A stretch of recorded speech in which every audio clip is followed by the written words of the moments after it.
Good evening, everybody. Welcome to the Council Business Planning Committee of the Whole for the Town of Lincoln this evening.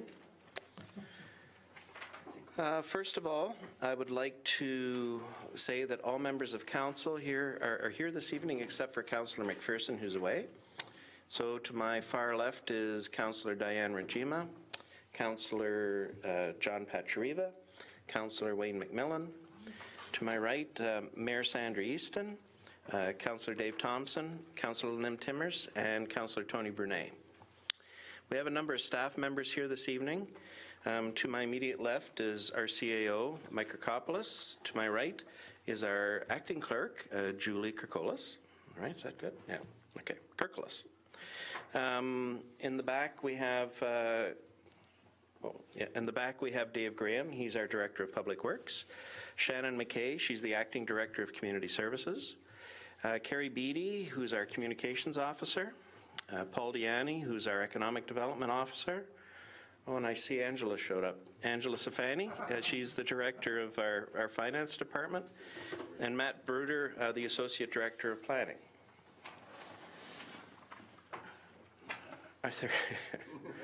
Sorry, I didn't mean to single you out, Angela. We've come a long ways, haven't we? Okay, are there any declarations of interest? Seeing none. Confirmation of the agenda. Are there any changes to this agenda that anyone would like at this point?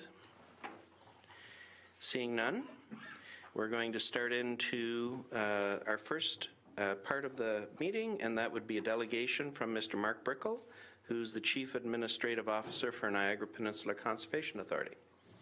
Hello, Mark. Hello.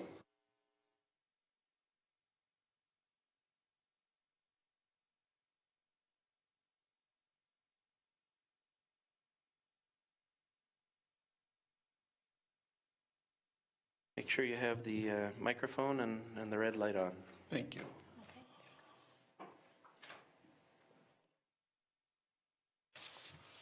Thank you very much, and very pleased to be here tonight.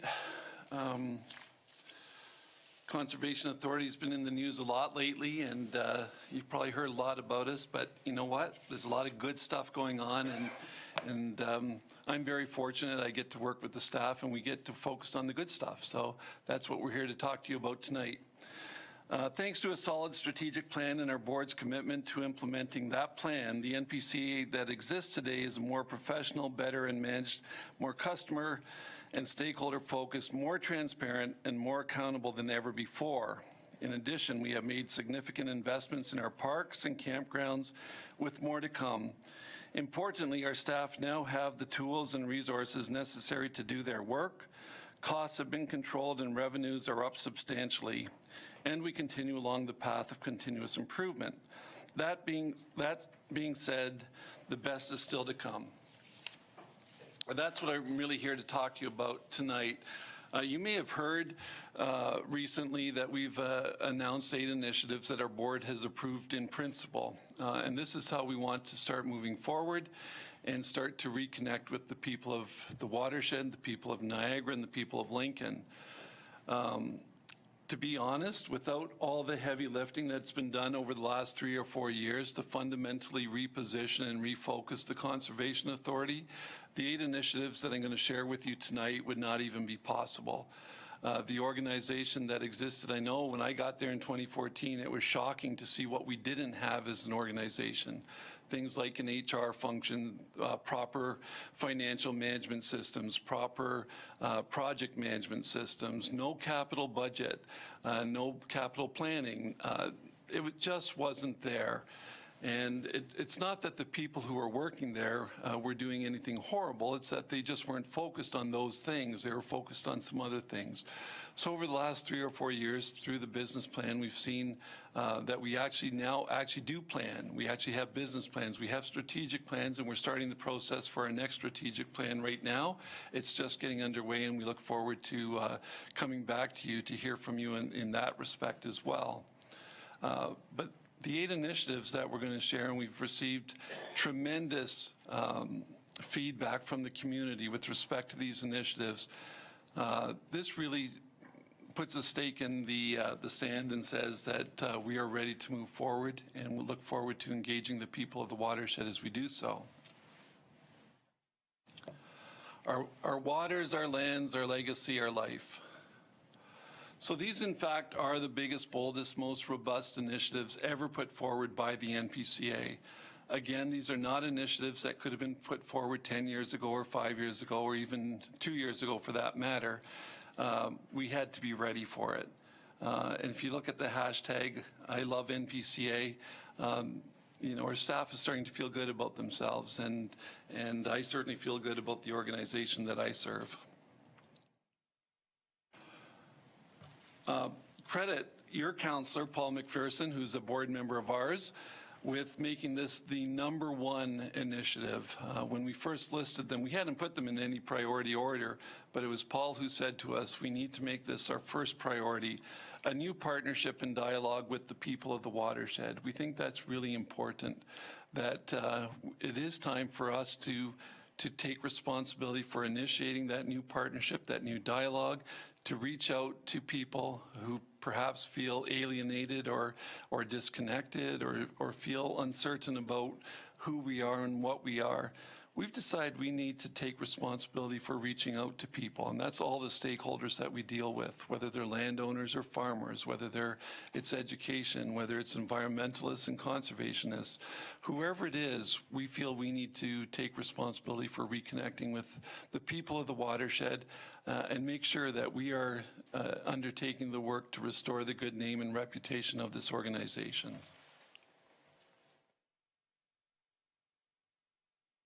100-year land plan. This one's really exciting to me because what we're looking at here, and again, these initiatives are approved in principle, and we're working on the operational plans for each of these initiatives. But the 100-year land plan, currently we own and manage 7,500 acres of land. You would know some of our most prominent properties like Balls Falls and Binbrook, and perhaps you know of our campgrounds at Long Beach and Chippewa Creek, and you may know a few others throughout the watershed, Wood End, where all of our young people participate, St. John's Pond and such.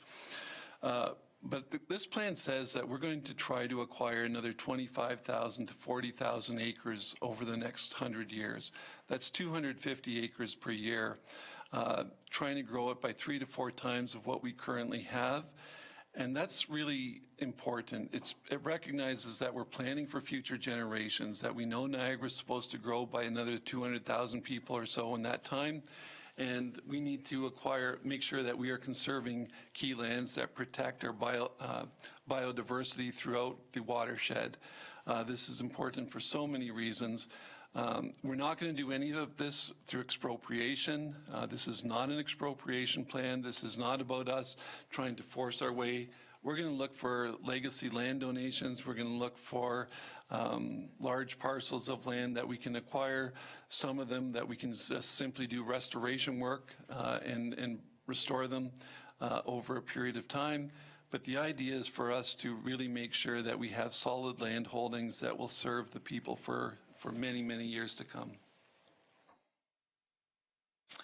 100-year water quality improvement plan. It's probably more accurate to describe it as a 100-year water resource management plan aimed at improving, as one of the objectives, aimed at improving water quality.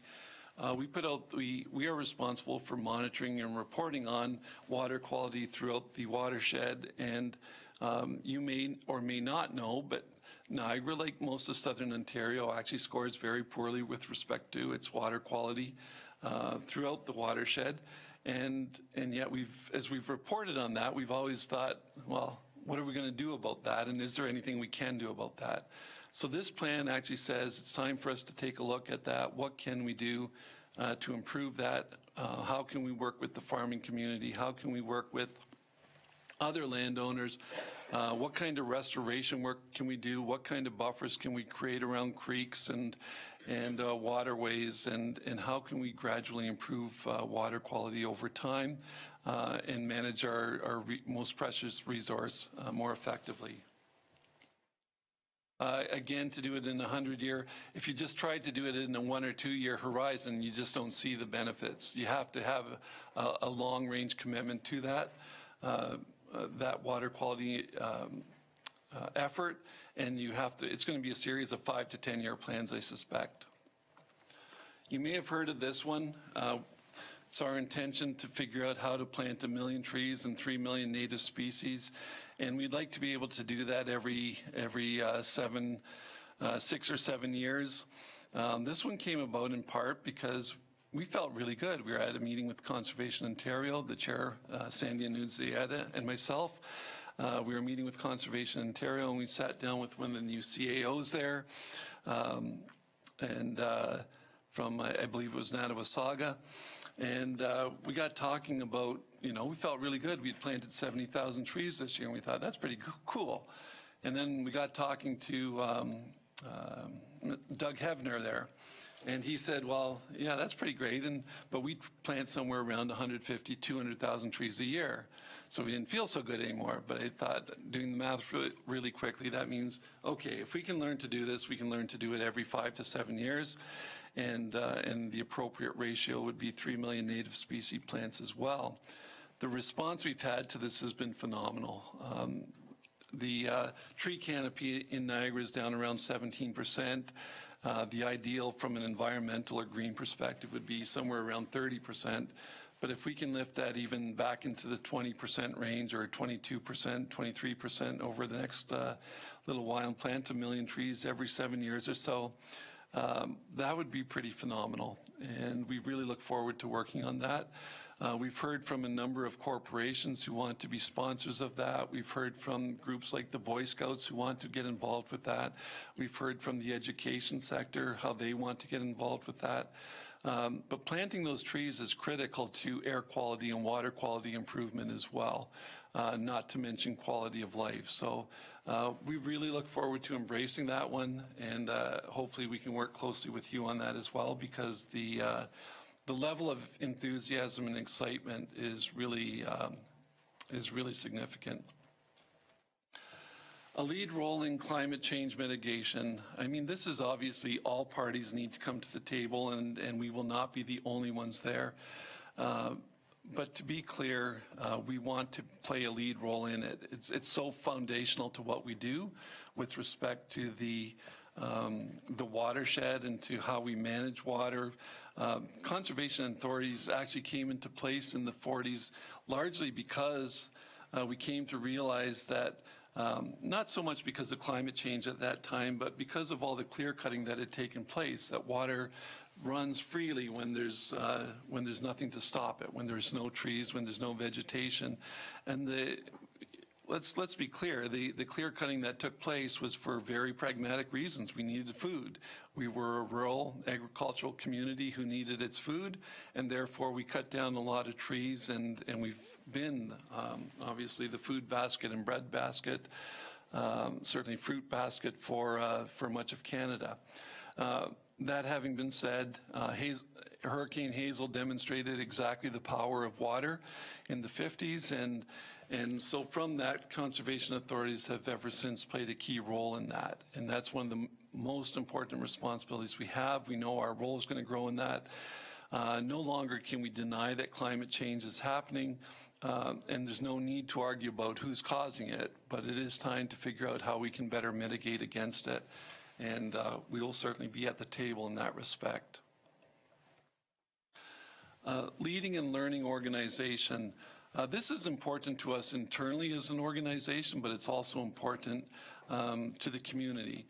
That we, in fact, want to make sure we are learning from our various stakeholders. We want to be learning about, the needs of Lincoln, but we also want to be learning about having all of our staff make sure that we understand one another's roles, and that we are learning about the best ways to enhance our watershed, and to make sure that we are learning what it means and how certain species are indicators of a healthy watershed, and to make sure that we are learning that, but also sharing that learning with others.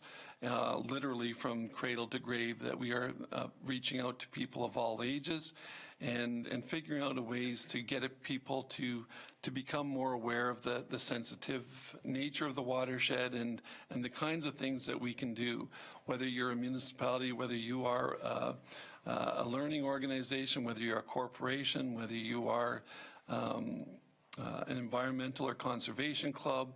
No matter who you are, we want to engage you and work with you. We want to learn from you, but all of that we want to do to make sure that we are in fact being proper and good stewards of the watershed. Innovative technology and data integration. Again, this is a high priority to us and for us to actually start to, not just start, but to enhance the technology that we are using to make sure that we are collecting better and better data. You may or may not be familiar with our mapping services and our GIS efforts. It's some of the best in throughout the region. However, maps quickly come out of date as soon as we undertake any changes to with respect to development patterns or undertake any other kind of changes. Those maps can quickly become outdated, and that's why we need to have people on the ground, and we do. But our data collection is going to be so important to make sure that we make good decisions, and that's really where we're trying to go with that one. We're going to be establishing an annual Watershed Champions Award program. And again, this is about the carrot and the stick. And it's not that you always have to, take the stick to people to bring them into a good place. We actually try and prefer to work to bring people into voluntary compliance as compared to enforcement and through charges. So we work really closely and try to be as creative and flexible as possible to really work with people to help them understand why it's important that they come into compliance to better improve and enhance our watershed. But we want to recognize those who do the right things, whether you are a municipality, again, whether you are school-age students, whether you are education systems as a whole, whether you are farmers, whether you are industry, you can do the right things. And this has, whether it's planting pollinator gardens or whether it's establishing proper water management or storm management systems, whether it's keeping manure and nutrients out of our streams and water systems, water courses. We want to make sure that we are acknowledging the people who are trying to do the right things, and that's really going to be a huge focus for us as well. That apparently is it. But I think that's all 8. I don't know if I missed any, but I believe those are the 8 initiatives that we put forward. Again, they've been supported in principle by our board, and with operational plans being developed and will be fully embedded within the next strategic plan that we're just starting to develop now. Happy to take any questions. Okay, thank you very much, Mark. We'll start with Mr. Thompson and Mr. Bernay. Thank you very much, Mr. Chair, through you. Thanks for coming in, Mark. Certainly nice to hear from you and see all the interesting things that you guys are up to at NPCA. I have questions around the land acquisition plan. Is there certain target areas? Do you already have planned mapped areas that you're looking to get to acquire? I got a number of questions related to that. So is it focused on certain criteria?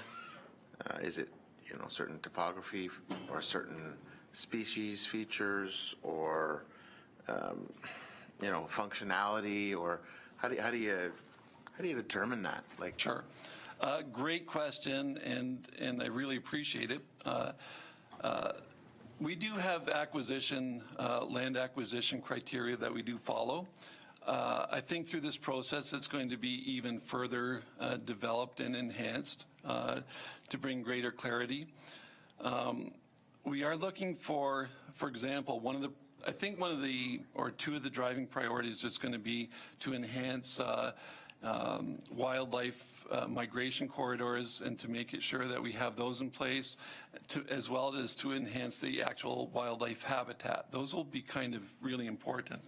But one of the concepts that we're looking at that I'm really excited about is the notion of creating, say, 4 Central Park areas that kind of connect through the middle parts of the region, middle parts of the watershed. If you look at Central Park in New York, it's only about 700, maybe 800 acres. And we're looking to establish 3 or 4 such properties that will be master planned, so that, again, we're making sure we're taking care of the wildlife migration aspects, but we're also at the other end of it making sure that there's trails for people, that there's opportunities for recreation on those properties, and of course sustainability will be a key factor as well. That's been one of our huge successes, is that we've turned our properties, our revenue generating properties used to all operate at a loss. They're now all operating at actually to a positive revenue position. And so we're very pleased that we've incorporated the sustainability principles into that. Some of these lands we're going to acquire will be very, very large tracts of relatively low-cost land that we will do massive restoration work. Again, when you're looking to plant 1 million trees every 5 to 7 years, you're going to have those tracts of land where you can actually do those plantings and do it effectively, where you not only can plant the trees but grow the trees. And of course, that's the tougher part, is how do you water the trees, how do you maintain them, how do you prevent them all from being eaten up by animals as they come into play. We do have we're looking forward to bring on an advisory group to help us with that. Those who know how to acquire land, but those who will work with us to make sure that we get the best deals on these properties.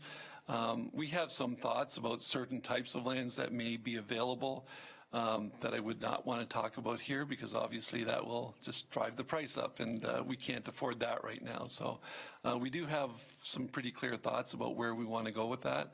More importantly, it's about meeting the needs of future generations, though. Okay, thank you. One more, if I might, Mr. Chair. So in and around budget to finance these land acquisitions, have you guys set certain budgetary goals moving forward for the next 20 years or whatever that you want to sort of stick aside and stick to? Or is it? We haven't determined, thank you for that question as well. We haven't determined the actual amount. Currently, we receive $500,000 a year from the people of the watershed, $600,000 when you include the Hamilton portion as well. So we get that. $600,000 a year doesn't get us all that much. We are fully aware of that. But this is not meant to be a large levy grab. Like, we are looking to figure out, how do we do legacy land donations? There are certain types of lands that we should be able to acquire cost effectively, and then building a plan around that. We haven't put the details to that. We are working on the operational plans for all of these initiatives, this being one. Obviously, we'll look for municipalities, we'll look for support from senior levels of government to see where they can help us if possible. We will explore all of those options. I just don't know fully exactly which ones are going to bear the most fruit, so to speak. Okay, very good. The only one other thing that I'm thinking of as you do this land acquisition is the cooperation and conversation with the folks that have sort of struck a committee to do irrigation for agriculture in Niagara, and how you guys can play a part in a cooperative role. And I'm hoping that's something that you guys have thought of as well. We want to work really closely with the municipalities, and we will certainly, we look to be forward to being a really good partner with you and to working closely with you to make sure that we know your needs. Some municipalities are really keen and eager to work with us, and others, it's not that they're not keen and eager to work with us, it's that they, there tends to be a division based on how rural or how urban a community is, and what's within urban area boundaries and what's not. So it's all of those discussions that will take place, but with each municipality, we want to make sure that we're really working closely. I joke with Mike all the time. I want Charles Daly Park, so, I'll keep working until I try to get it, and you guys will keep resisting me every step of the way, and that's as it should be. But there's a lot of properties like that, and I'm jesting, of course, but we have that conversation, and I always express interest in that beautiful property that you have here. Thanks very much, Mark. Appreciate it. Councillor Bernay. Thank you, Chair Foster. Mark, thanks for your presentation, and kudos to this document. It's a great piece of work, colorful and very informative. I just make a comment. I guess I appreciate your transparency and your openness at your beginning comments, when I just find it so hard to fathom that an organization as big and has been around for as long as the NPCA operated without financial systems, without an HR, and without a capital planning of any sort. So I guess all things need to start somewhere. So I take my hat off to you for the openness and transparency, because I just find that so hard to believe. There's so many people involved in the organization that should be slapped somewhere.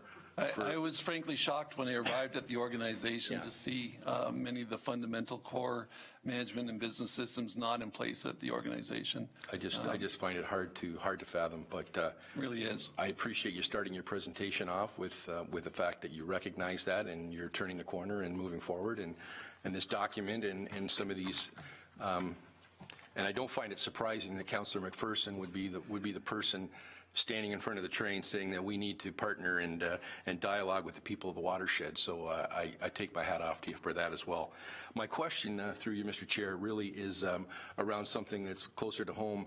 Back in 2014, I attended a public meeting at Balls Falls to talk about the development of the management plan for Cave Springs.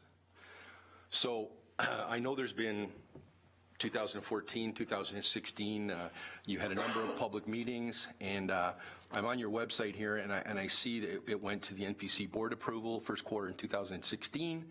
Management plan submitted to the Niagara Escarpment Commission and the Ministry of Natural Resources Q2 2016, and there's been no update, and we're now in first quarter of 2018. So I'm just wondering if you could update us on where that plan is for Cave Springs. That is a great question.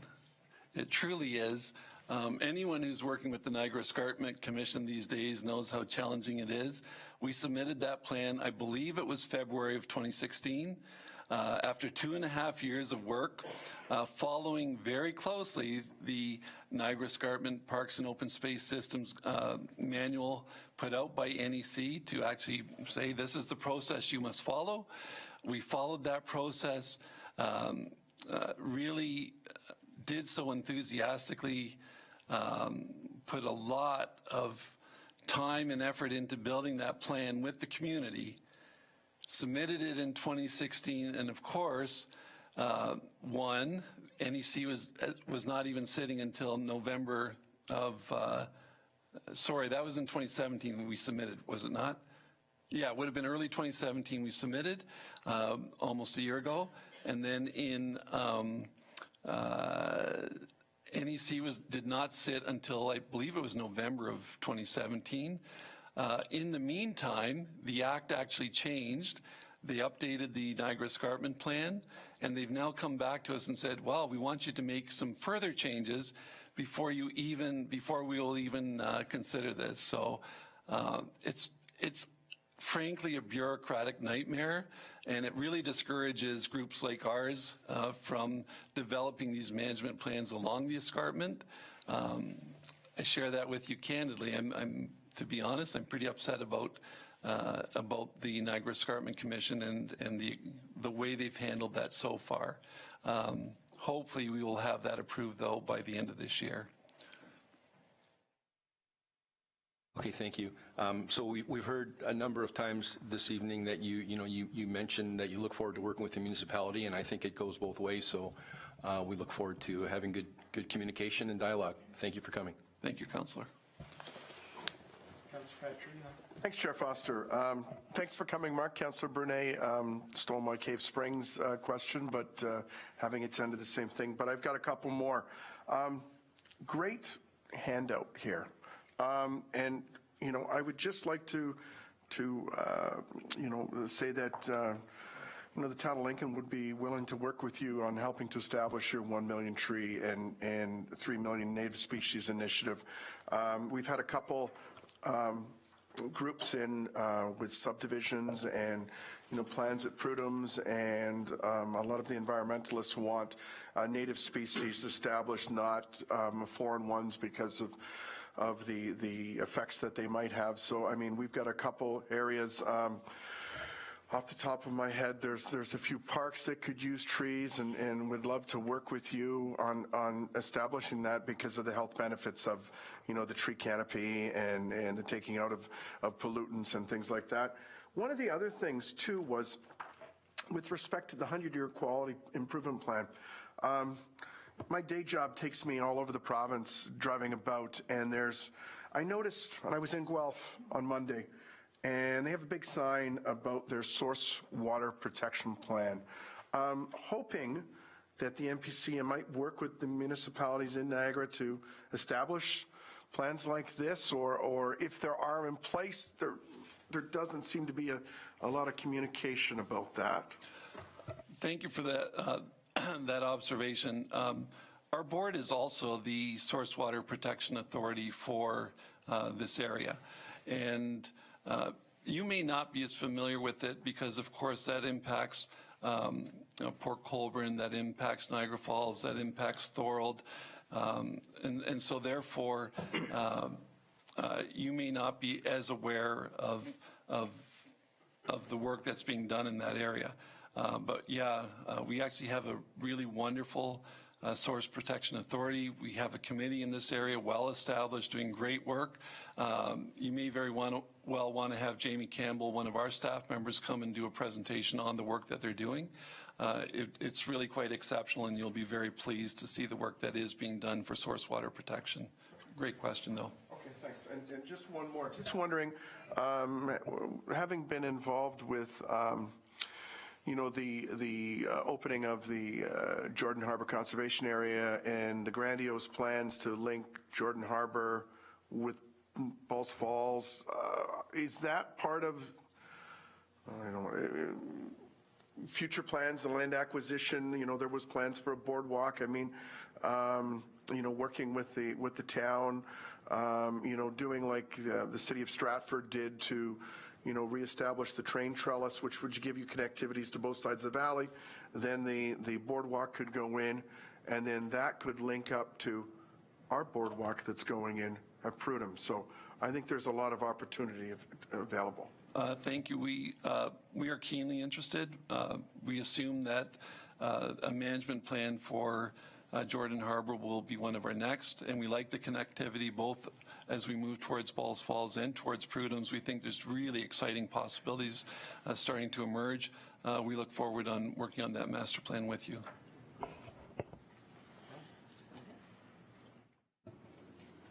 Mayor Easton? Thank you very much. Thank you, Mark, for your presentation. I certainly find this book very, it's really very beautiful, and you've made all your points really well. As you know, I've had a number of conversations with you, and Mike and I have talked with you, and we're very, very interested in supporting the Conservation Authority. And I think we're one of the few communities that's managed to not allow the distractions to interfere with what we want to accomplish with you. So to that end, it may be time, with this document in hand, to start to really clarify what some of those shared responsibilities might be. And I'm looking now at ECDEV strategies. And I know that you had looked at a number of opportunities for economic development enhancements on some of the property and didn't make very much progress. We've had a recent meeting with the NEC. It is a different tone and a different kind of willingness. So I'm hoping that that you'll have the same experience, because we really can't continue operating in the current manner. I very much agree that we need education on watershed. We had a meeting earlier this week where we were approving a very large sum of money for an internal system for just that, to control it due to development. And so understanding upstream what's going on and where that comes from is very, very helpful, because downstream we're looking at water treatment. We know all about that. We know what our responsibilities are. It would certainly be very welcome to have that education. And I think it's a very good way to begin that relationship on something very concrete that we both agree on. Mr. Chairman, through you, the landmass of Lincoln is really one of our most important assets. And even though some of it comes under our direct responsibility, we have stewardship like you have stewardship. So again, you know, where do we come together on those matters? Because our goal here is really to create and enhance the natural heritage, one of our goals, to counter the kind of development that the province is insisting on.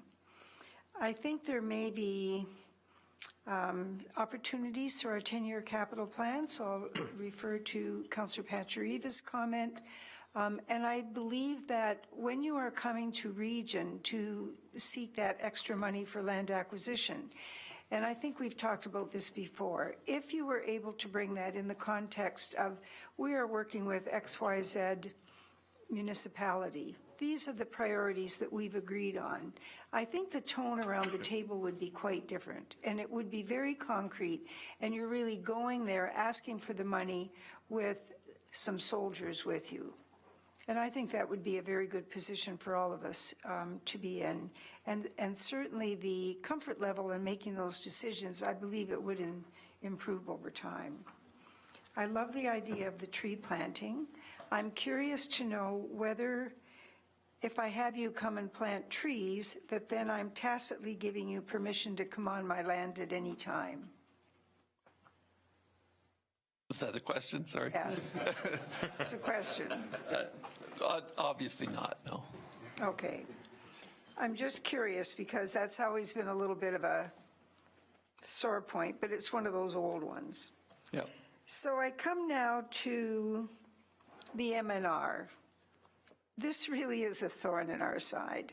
And somewhere along the line, a better understanding of what your relationship is to them, not tonight, but what the relationship is, what can we expect to happen in the future? Because if that ministry doesn't start working with more accurate information, I think we're probably all going to end up in the loony bin, because a lot of the problems are because of the way they've done their mapping. So I'll just leave that with you. Mr. Chairman, I want to make a point on irrigation strategy. We have committees now that are being formed in each of the municipalities of Lincoln. We already know there's one in Niagara-on-the-Lake. You're very familiar with that. And also West Niagara will be forming one through Mayor Sendzik. So I am in the process of setting up the meeting. The document that we're using is one that Bill Shank and a small group worked on. And we're going to start developing models to test out different ways of irrigation. I think it would be a very good idea if someone from the NPCA would join us. So I can talk with you more about that. Certainly. I would concur that we should be at the table. We'll never be the ones leading that cause. And Absolutely. But we would be happy to be at the table, and should be at the table, because that's the whole point of water. Water moves, and so how we move water, we take it away from one spot, that has impacts. We move it to another spot, that has impacts. There's all these trade-offs that have to be looked at. We should definitely be at the table and can be a good partner there. And to your earlier comments, I just want to say how much we do appreciate and value and have taken note of the warm reception you've always given us here in Lincoln, and the feeling that we have that we can work closely with this municipality. I think it bodes really well for our cooperation in the future, and I think we should be able to do a lot of things together. We already have. I suspect we will continue to do that, really from our perspective, from the good of the people of the watershed, but those are the same people who actually live here in Lincoln as well. So I do appreciate immensely the comments that you made, and I would concur that we feel the same way at NPCA. Mr. Chairman, I want to make a comment about walking trails because I think that that is such a collaborative effort now. We do have some issues with trespass. There are issues with the kind of farming that goes on here, down here, as opposed to other parts of the province. It's one thing if you're dealing with cash crops, it's a whole different matter, as you know, when you've got farmers on the land all the time with tender fruit. So, we probably need to have some understanding as well with, how our responses have been, and they need to start looking at what's different about farming here for sure. Mr. Chairman, my final comment would be about land acquisition, and it sounds to me that that plan that you have for those very large tracts, whether it's restoration or what it is that you have in mind, I think the optics on that are really good and more positive, I think. It's just a much better image than, people believing that there's somehow a land development agenda here.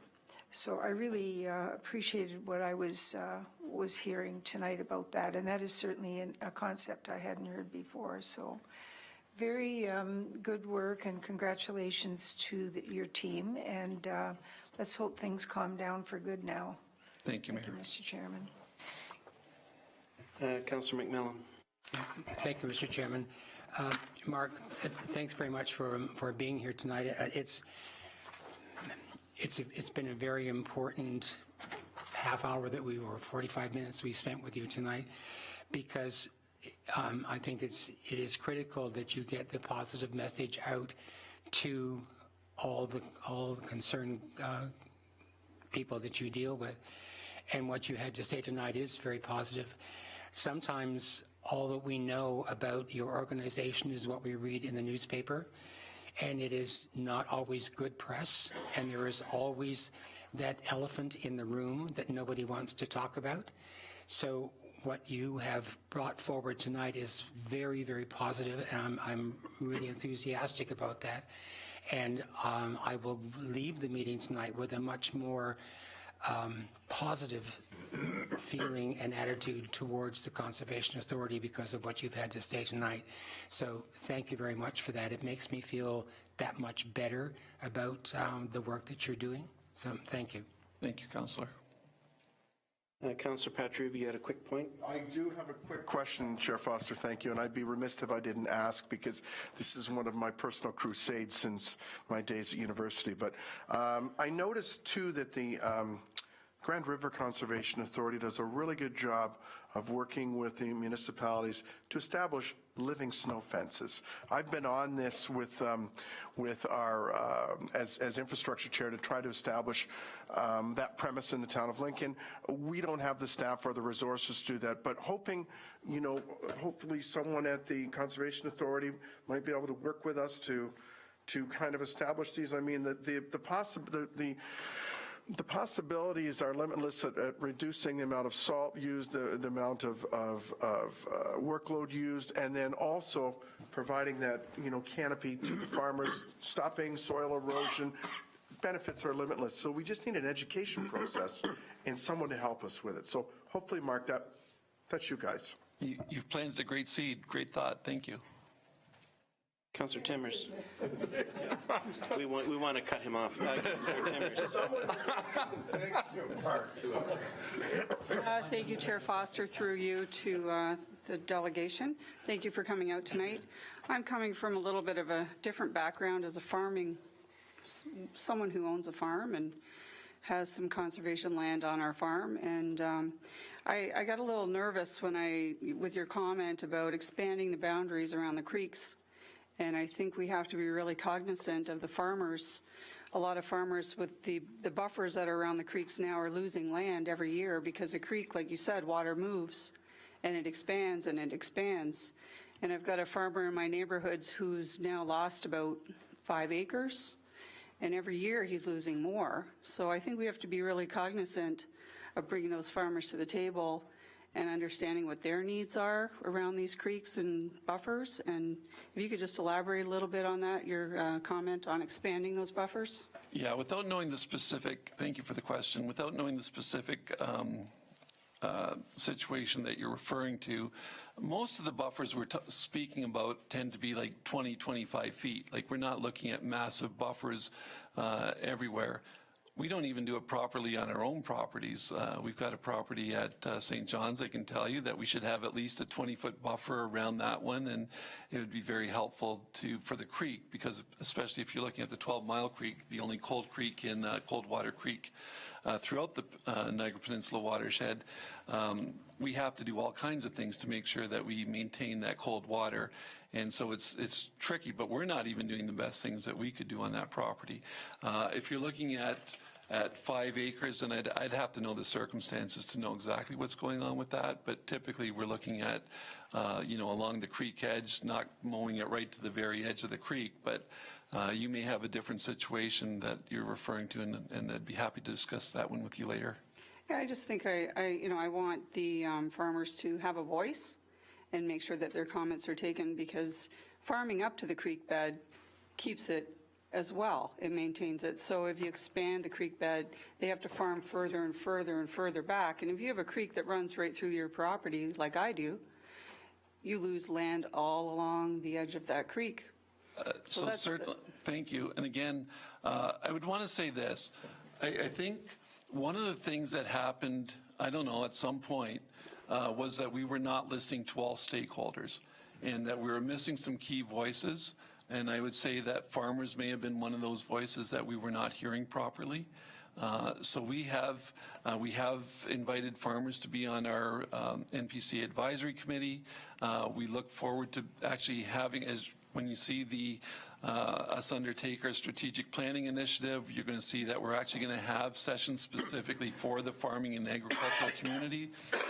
So we will be coming out to talk to you about that. We do want to hear from you.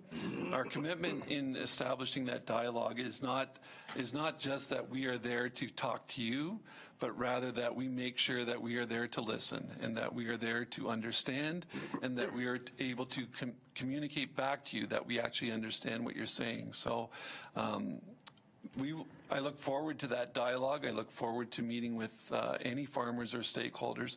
But I feel a number of stakeholders have probably been missed. And that again is so fundamental to understanding what the Conservation Authority is and what it is not. We are, first and foremost, a regulator. We are neither pro-development nor anti-development. We are simply a regulator. And as such, we are actually responsible for listening to all of those voices and all of those stakeholders, and making sure that we understand the various perspectives that are in play. So thank you for bringing that point forward. Be happy to follow up further on that. Okay, well, I appreciate your comments, and I think that is something that in the past was kind of, like you said, the voices weren't heard, but I like what I'm seeing. I think the plan is really positive, and moving forward, I think it sounds like we're going to have a stronger partnership moving forward by the sounds of, what you want to achieve. So thank you. Thank you, Councillor. Thank you, Mark. I'm just going to make a couple of comments, and I'll turn to Mr. Kirkopoulos to finish off. First of all, I too appreciate what you've been able to say to us tonight. A couple of things, just as general thoughts, because I have a bit of a long experience with Niagara Peninsula Conservation Authority, as you know, through my wife's family, and particularly Gord Harry and the group that were running the organization for a lot of years. And the reality is that conservation authorities have changed dramatically. I mean, what is there today doesn't even in close comparison to what it was 15, 20 years ago. So, you're taking the organization, and it's been taken in some very different directions, in my opinion, than what it had been. So, and all the power, it's vision where they're going. But I'm listening to a few of the comments about stakeholders and who's involved. we've discussed this a few times at this particular council as well. I don't think we're, you know, the elephant in the room, I don't think we're really serving ourselves all that well by having all politicians on the board. I mean, you know, back 20 years ago, we had all local community members that were brought from the municipalities to go and to help with things as it's going on. So, you know, maybe politicians are much more interested in turning Balls Falls into a moneymaker. Maybe stakeholders are saying, no, we need to be doing certain things with this property to take us into the future. So I know this is a huge balancing act for you as the CAO and how to make this work and, you know, all the different competing interests. But anyway, just some comments from me. I'm going to turn to Mr. Koplis for a second. Thank you, Mr. Chairman. So I too want to thank Mark. I had the privilege of hearing this presentation a few months back when Mark spoke at the regional CAO's table, and I think the conversation the CAOs had at that time was it was important for Mark to, you know, do a little bit of a traveling roadshow and start this presentation. And I think we are the first municipality, the second municipality that Mark's come to. Another thing Mark said there, and I think he highlighted it tonight, when he talked about cooperation, coordination, and partnership, and I made notes of those three, and I think some of our staff did as well. Mark highlighted at that meeting his commitment and the organization's commitment to work with us on things like tree planting, on things like heritage and culture, and to offer support in a number of ways for those initiatives. So I did want to echo that. I see Mark nodding. I think it's important that, you know, that we share that in terms of the MPCA's commitment to help us on a number of those initiatives. So I also thank Mark. Thank you, Mark. Thank you, Mr. Chair.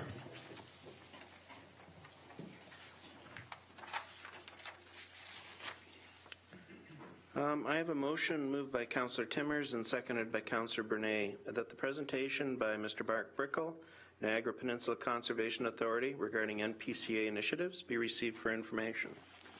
Are there any questions to this motion? All those in favor? That is carried.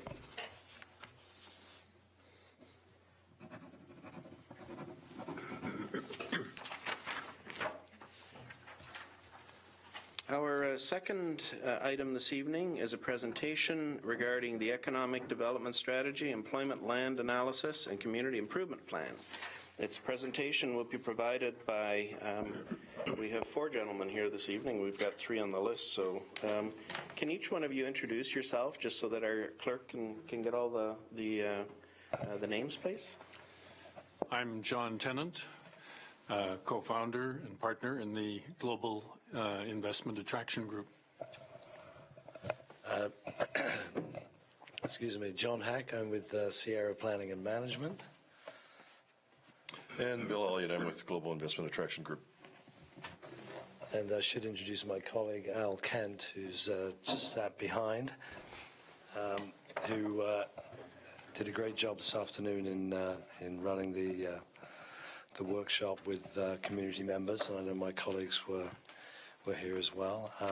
So what I'm going to do, though, is I'm going to ask Mr. Kirkopoulos just to set the table for us, and then we'll start into it, okay?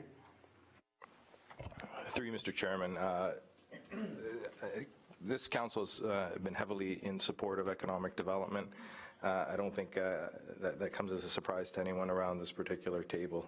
And we've embarked on the creation of an economic development strategy through the work of Mr. Deaney and working with planning and Mr. Bruder, who have been the 2 leads on this particular element. And it's really around growth, investment, and business retention and expansion in the community. So I will turn it over to these 2 gentlemen if they want to add anything to that. You've heard our team here that's focused on a couple of different projects. We've had the chance as a senior management team to sit down with this group as they've taken us through a similar exercise.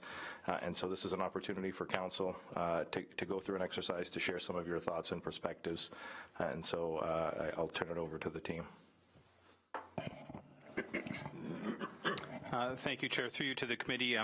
As Council knows, we did embark on this on the 3-phase project starting in the fall of 2017, and we are now in phase 2. And I'll let the gentleman at the front of the room start to talk about the 3 phases and where we're at. But we are currently in the consultation phase, and we actually had a good discussion this afternoon with members of the community as well as members of the business community in regard to an open session dialogue to gather their inputs on economic development. So this evening's session is really they'll give a quick overview presentation on the 3 phases. phases, and then really conduct a facilitated discussion with council members this evening. So further to that, I'll turn it over. Thank you. So, Mr. Chair, members of council, we're very happy to be here, and as Paul indicated, what we're going to do is try and achieve two things this evening. The first is to give you a progress update, and so the slides that you have before you, we'll try and go through as fast as possible and not get caught up too much in the details. But then at the back end, we do want to then, as indicated, really listen to you and take away your thoughts in a general or specific way so that we can take that as part of our consultation exercise. So with that, I'll go through the presentation to bring. So this is three pieces of work. They are discrete among themselves, but they also are connected, and I think kudos goes to the town of Lincoln for pulling this all together in this fashion, because you do often see that there's a land supply analysis done, there was an economic development strategy done the year before, and CIPs happen, when they happen.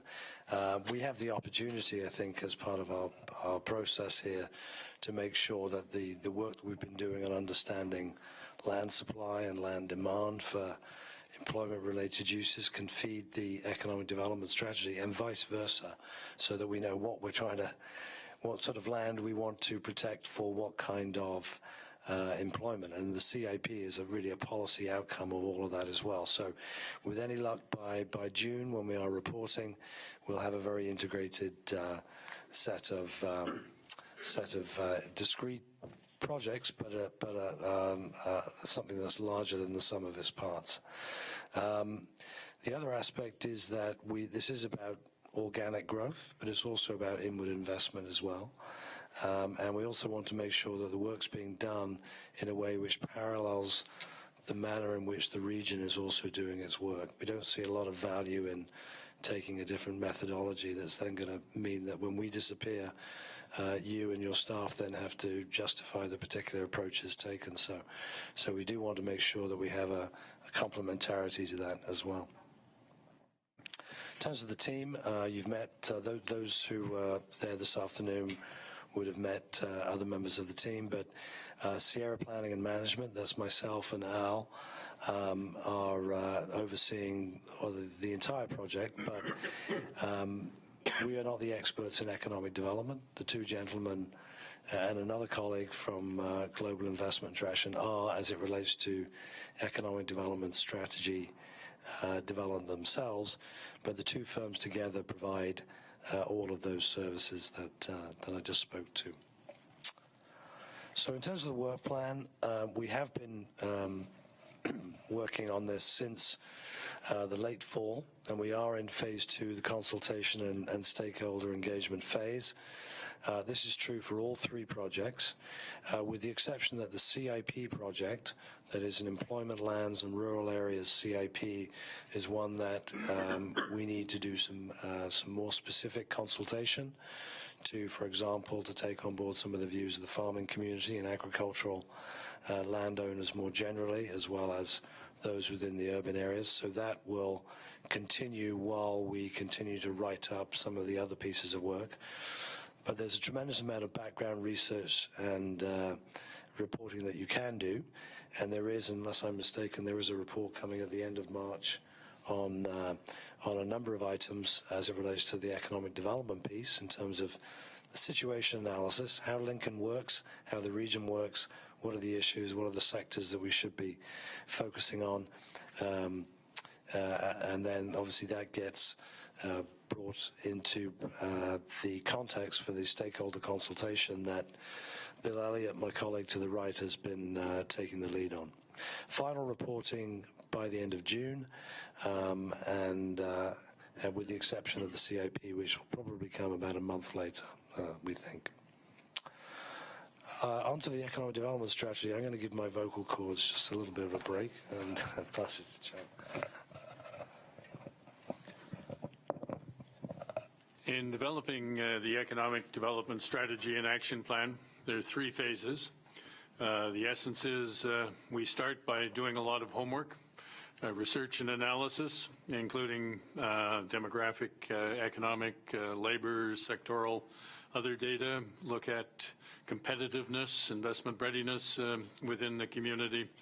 All of this is the base plate that gives us background that then needs to be exposed to what really happens and what people really are doing and what people's experience and views are. That's the stakeholder consultation period that we're in now. Bill will speak shortly with a bit of a framework to indicate how we've been going about the stakeholder consultation.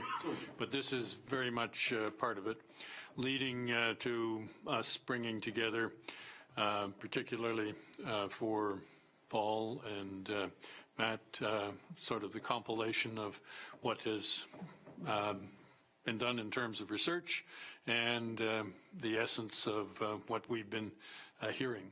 That then is the launch pad, which will begin by the end of this month seriously. It's already underway in looking at the Town of Lincoln's economic development strategy and an associated action plan. 5 years is the horizon that we have for the strategy. Action plans typically, in terms of precision, are more in the order of 3 years with some possibilities beyond that. But that's where we are. We're still very much then in the consultation mode, in a listening mood. And we really see that it is extremely important that while we have, in the earlier phases, the research phase, looked at a lot of the documentation, the deliberations that you've had, new official plans and so forth, that we'd like to hear very directly from you this evening. Your thoughts, your observations, your visions, your hopes, where you see challenges and opportunities. Thanks, John. So very quickly, just on the employment land supply analysis, it's really a strategy piece. It can get very, very technical. You know, having been at the OMB for working both on municipal sides and developer sides for, is there enough employment land, and can we upzone the land and take it out of employment? This stuff can get quite tricky. So we have spent quite a bit of time trying to narrow down what is definitely the most difficult part of that, which is what is the actual supply of employment land. So we've produced a report that is resting with staff at the moment who have given some good feedback on it. The next phase is for us to sort of work out what we think the range of future demand might be. And we have to be very cognizant that we have to ask the question, what industry hasn't come to Lincoln because of the nature of the supply that's there? So we're not just looking at in the rear view mirror what, you know, the absorptions have been, but trying to recognize that, you know, businesses, certain big businesses have very specific site needs, and we want to make sure that we feed that into the work that John and Bill and Kelly at GIEC are doing. So that's where we are on that. And then and just to give you an indication of that, narrowing down what the supply is means understanding, firstly, just what we mean by employment land. So it's not retail, so it's not Main Street retail, but it's pretty much a lot of what else would be categorized as employment. So certainly, obviously, the various forms of industrial zoning that you have, warehousing, but also offices, you know, research and development, and any ancillary uses that would happen. So the things that would happen at strategic sites, business parks, interchanges, that kind of thing. That's where the focus is predominantly. So there's a good example there where Beamsville in the north part, where we're looking at what the supply is, but then how you work backwards from a gross supply to a net developable supply. And that includes, you know, conservation, land jurisdiction, and all the rest of it that would limit the amount of land. The CIP, very quickly, the CIP started as one which was probably more focused on industrial, but I think that the project team as a whole, working with under the town's instruction, recognizes that this is an opportunity to look at agricultural lands from the perspective of diversification, so what investment can happen so that, you know, you increase the level of on-farm retail and other opportunities that fit the tourism, particularly the tourism profile, I think, for the town as well. The types of incentives we're looking at, nothing different than many other places look at, but under the first one, development charge reductions and so forth, this is obviously a time when development charges are being looked at across the province in different municipalities. That, you know, you could deal with incentives not with the CIP but through bylaw amendments to your development charge, but you could also do it through the CIP, Section 28 of the Planning Act, by having grants equivalent to reductions or exemptions for the development charges, which means people pay you and then you give them part or all of it back as a grant. And then the other ranges of financial incentive, including tax increment assessment, which is any increase in the assessment base as a result of development. This should be significant in nature, so that it isn't something that is frankly a waste of time relative to the amount of grant being given. That's something that is increasingly used, and we would obviously expect it to be used for employment lands as well. The one message on the CIPs for employment lands is they're not Main Street CIPs, so you will get fewer applications, but there will be bigger requests for funding, and that's how we will be building that. Okay, so I'm going to pass it over to Bill to give you an indication of how we've been doing on the consultation front. Thanks, John, and thank you very much for having us here tonight. I think I've got the most exciting job of everybody in the group, because I get to go out on the ground and talk to real people every day and get real feedback from them in terms of what they see is really going on in the community. We use an integrated approach in terms of drawing on that statistical analysis and everything that comes out of that statistical analysis, and it gives us a good framework to move forward as to what sectors we're going to target, and individuals or companies within those sectors to get their feedback and see what's going on. We work very closely with the town staff in terms of identifying some key players and confirming our lists, and then going out and arranging meetings and meeting with them. Not quite as easy as you think. Contrary to popular belief, these guys do have day jobs and aren't ready to drop everything and meet with a stranger, as good looking as I am. And the other thing is in many cases, they've been surveyed to death by various levels of government and aren't prepared to do another one. But I can tell you that we've had some very good feedback, and we're almost completed. I met with a winery this morning, and everybody's out in the vineyards doing some pruning this morning. So he's very busy. So you got to catch him at the right time. So the one-on-one meetings, the online surveys, a survey that we do as well, and we've had tremendous response. I can tell you that we've done a number of these with other municipalities, and for the size of your community, this is a tremendous response. 206. This was as of March the 20th at 5 p.m. I guess it was last night. And 266 people had accessed the survey. 211 of these were Lincoln residents, and some of them actually also worked in Lincoln. 113 of the 211 were Lincoln residents that did not work in Lincoln. 55 of the people who accessed the survey were non-residents, but some of them worked in Lincoln. And 134 operated or worked at a farm business or organization in Lincoln. And then we had 33 developers, commercial, industrial, agricultural landowners respond as well. So I can tell you from experience with other municipalities, that is a great response. So one-on-one interviews, online survey, roundtable we had this afternoon, which I should also commend the town of Lincoln on, that we had a turnout of about 20 people there, and it was some lively discussion, some vigorous discussion, some good discussion in terms of strengths, weaknesses, opportunities, threats, and tried to plant some seeds there as well. Sorry, Mark, I'm stealing your terminology there. So this is what, and what we do is, what you should know, a lot of these, we offer confidentiality to the people that we're talking to, unless they have a specific message that they want us to bring back to the town.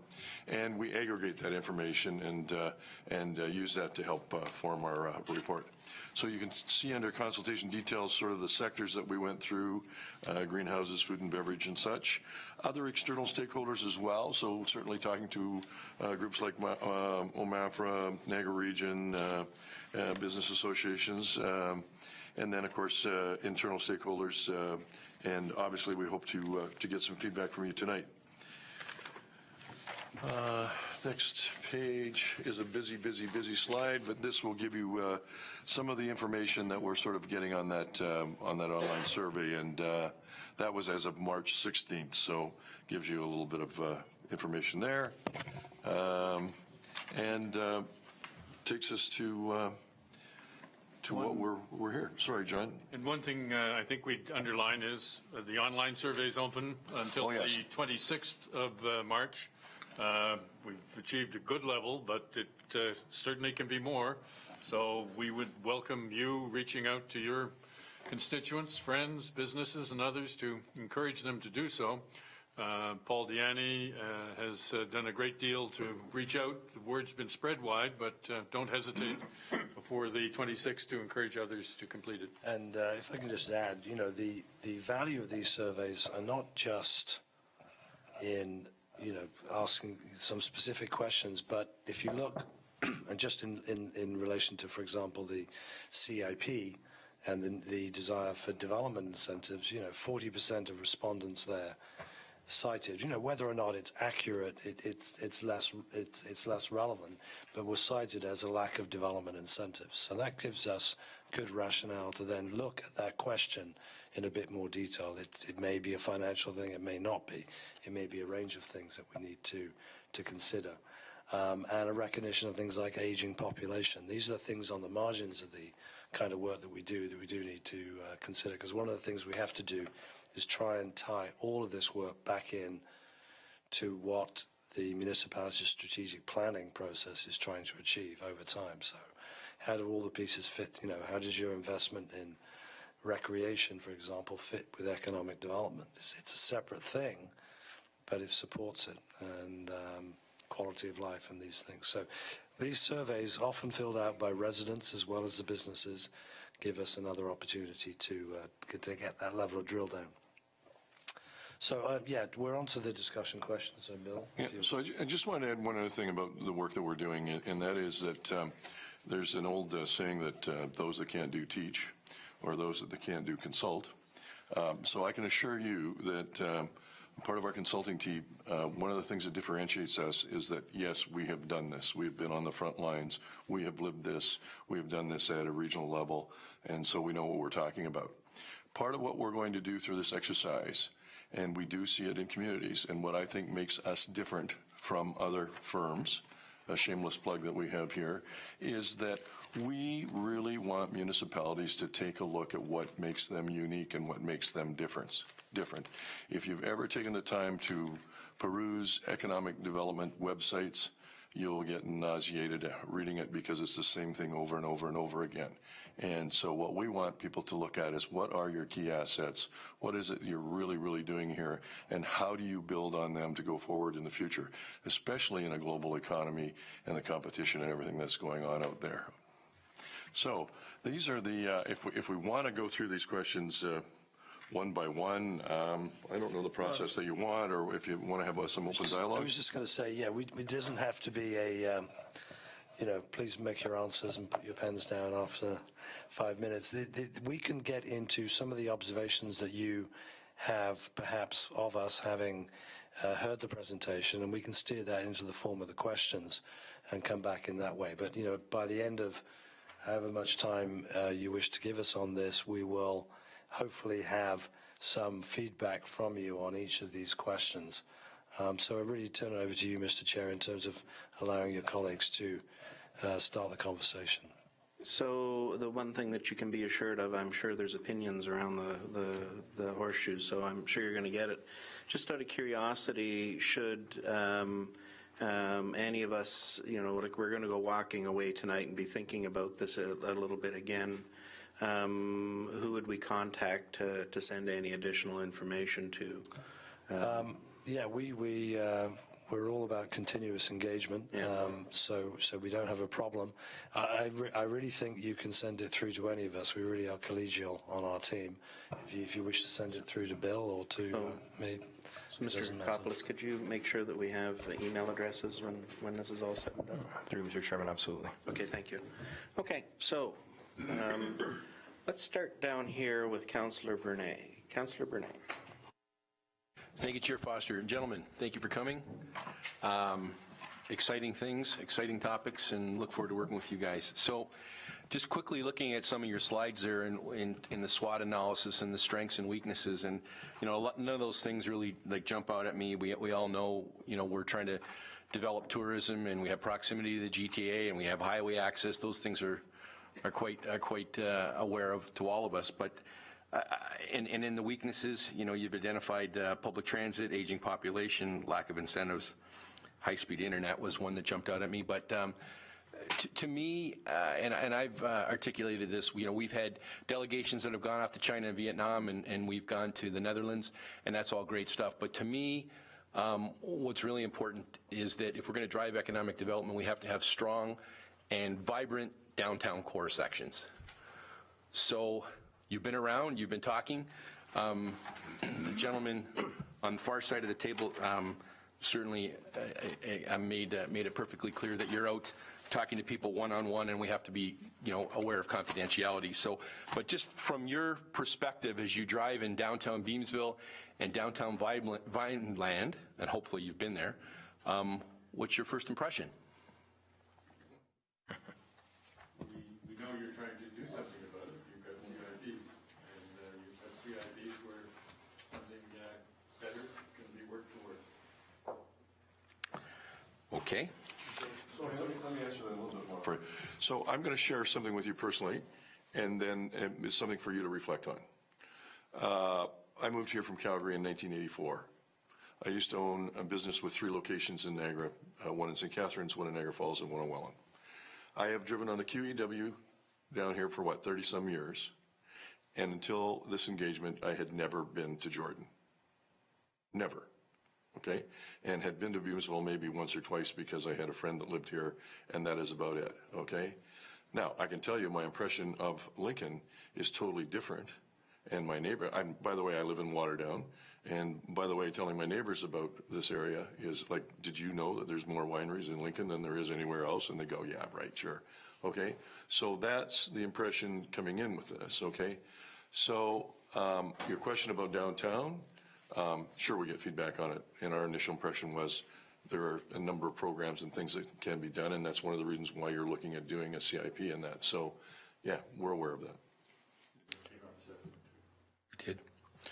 So through you, Mr. Chair, and you're very well aware that until very recently, before Mr. Deaney came on board, we didn't have economic development. So we've come a long way in a short period of time. One of the things that's really exciting to me as a councillor, and I'd like your opinion on it, is I think in the past, with no economic development, officer driving that, we maybe didn't have the opportunity to go out to potential investors who are looking at things through a planning lens or through a development lens, but we didn't have a partnership at the table to get some of those solutions resolved for those potential investors. So I'm really excited about that. I mean, from the work that you do in other communities, do you see that economic development works very closely with planning when you're going out to those investors, or is this something that we're working on that is maybe cutting edge, or it's a little bit unique? Well, John led off by saying that we are impressed and think it's the right approach. Mm-hmm. We have taken this integrated approach. Mm-hmm. We're certainly looking for your views, but yes, I think what you're saying is you're really wanting to get this off on the right foot, and we love to be involved in something that, like this, is taking a new look at what's going on, to be in on the ground floor rather than, although it's rewarding, working with people who've been at it for a while. Mm-hmm. going to, if I may, through you, Mr. Chair, we're going to write down, interpret some of the observations that you've made in terms of strengths and weaknesses, and I think we would just report back that organisationally, I think it is very, Lincoln is strong, and that's why we always say when we do community improvement plans around the province, which is you can do all you want in terms of a community improvement plan, but if the community, in terms of the various departments and functions, are not working hand in glove, it really counts for nothing. So the idea that the CIP can really sit atop the economic development strategy or by its side and address the issues of Beamsville and Jordan and Violin in terms of its visibility, so to speak, to the investment community, those that are here now and those that might come, that's a big strength. So, and you don't always see that. I mean, I've done plans in places where we come in and do a downtown CIP at the same time when council passes a resolution to accept, the local hospital moving out of downtown, which, there's no CIP in the world can overcome those kinds of problems. So having a sympathetic policy environment, which I think you have and you're working towards, organisationally, that's a strength for sure. Can I just give you, sorry, I'll just give you one caution. Mr. Deanne is a good start, okay? But that's a good start. He's going to become a victim of his own success, and typically what happens, that success happens and everybody gets excited about it, but the poor guy's left standing there because he's more successful, he needs more resources, and he doesn't get it. They just want you to keep on being successful. So it's a good start, and I commend you on it. And this process that you've got going on here with these studies is a very good start as well. So I've done too many economic development strategies that saw them sitting on the shelf because both the financial and human resources were not there to implement them. So same with the CIPs. Resources, they're not championed from inside town hall.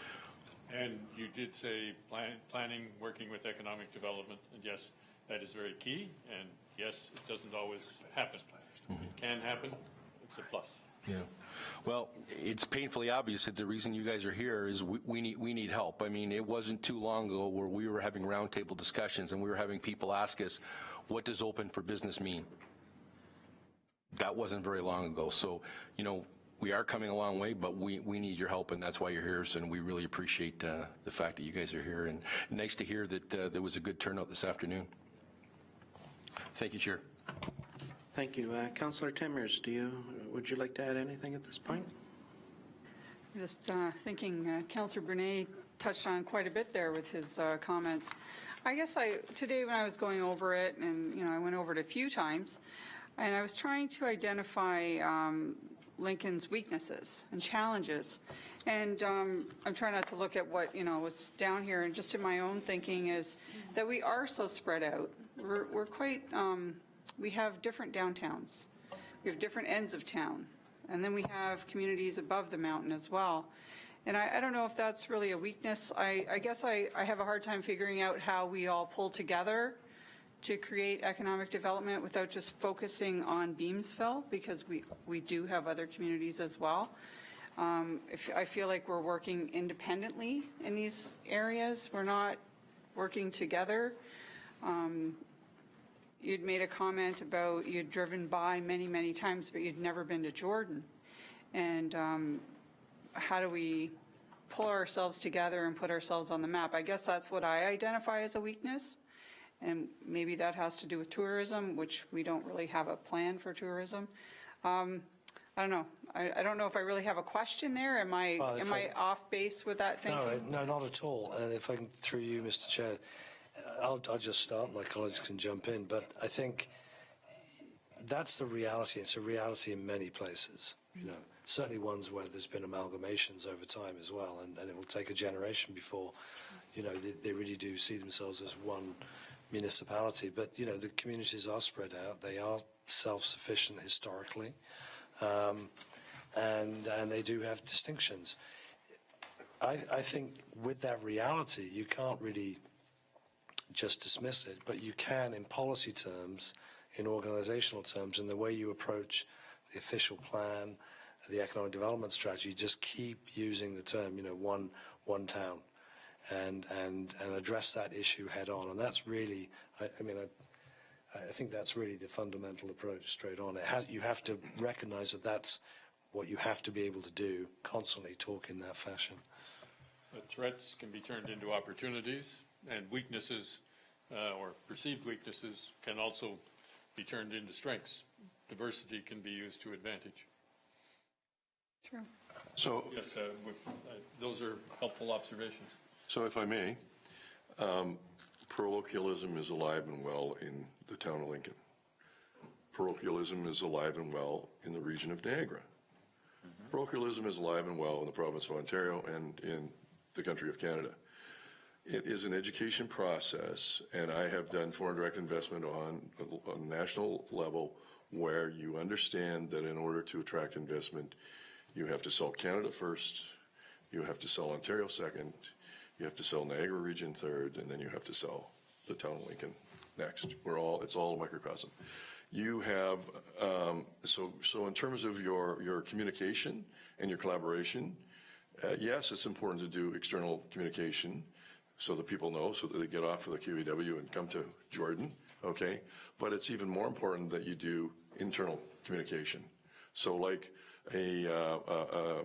don't ever underestimate the value of an article that was written in the local paper today, Paul, was it, or yesterday? Last week, okay. Don't ever underestimate that. People read that. Not everybody's on social media, so they read that. And it's very important for them because it's an education process.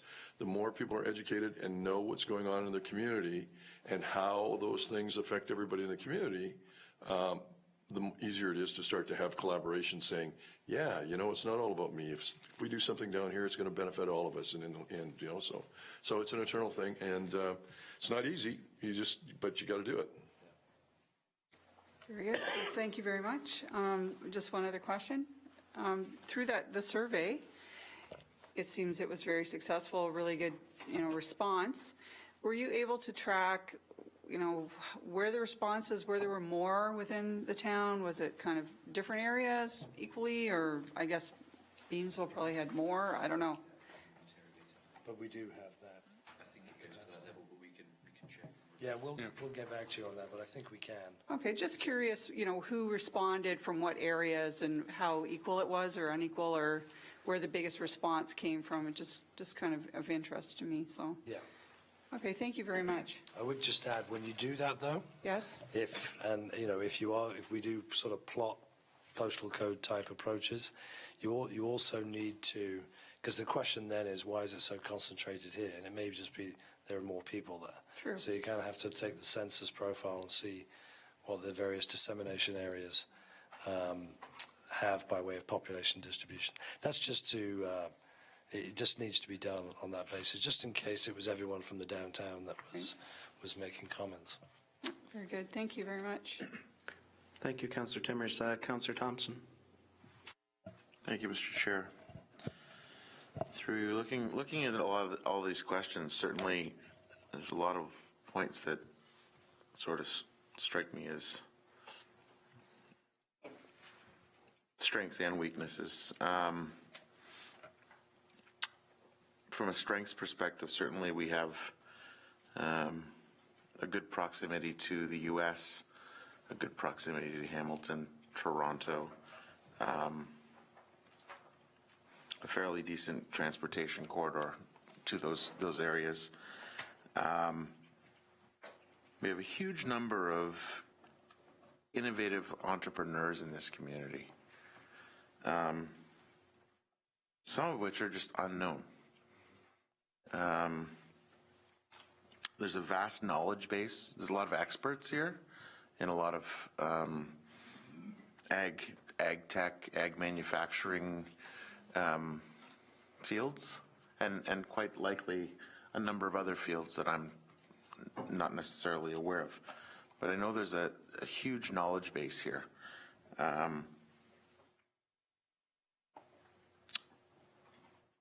Go Transit and transit in general, it's both a positive that it's coming,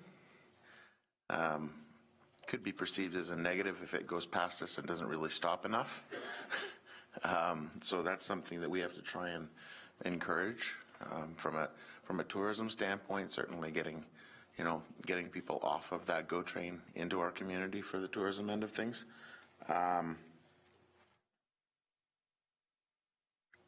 The one thing that sort of I see all the time, or I hear all the time when I'm out and around in other areas, people ask you where you're from. You say Lincoln. They say, oh, where's that? And the reference points are always, oh, well, it's between St. Catharines and Grimsby. And to your point of not ever stopping in Jordan or in Lincoln, I mean, that's something we as a community need to take on as a, we need to be out there waving flags and letting people know where we are. We need to put ourselves on the map, so to speak. Facilitate that a little bit more. Does the fact that I or anybody else would struggle to put an identifier on Lincoln, does that really matter, or is it the fact that they're driving past the downtown and the services aren't known to those travelers that could come in and could take advantage? So the business opportunities are lost. What I'm getting at is, is this about creating destination through economic development as opposed to just marketing what you currently have, which... I think there's a little bit of both. Both creating a destination that people want to come to because they know about it, not because they're driving past. And I would assert that probably more people drive past and are educated about items that are in our community by the big blue signs on the highway. Not necessarily a motivational factor to get them off the highway. There's a lot of blue signs along the whole stretch of the QEW for the 400 series highways. It becomes something that is part of the landscape that doesn't stand out. So there's, blue sign for this, blue sign. Well, there's a blue sign for the next community too. So I don't see that as, it's great that there's advertising, but certainly it's nothing that really catches your eye. I think where part of our vision for Lincoln moving forward in the economic development area will be in the ag tech, the ag innovation, and perhaps even into some clean ag tech stuff. We're positioned very well from a resource standpoint and a trials standpoint to be able to facilitate the research and stuff that's required to have these companies really park themselves and thrive. So anyway, I think that's pretty much everything that I had thought of. Thank you, Councillor Foster. Can I just ask you a question? Sorry. Sure. So just your last statement, can you clarify that for me? I thought that was interesting what you said. You said that you're situated well to facilitate. Yeah, it's kind of tech speak.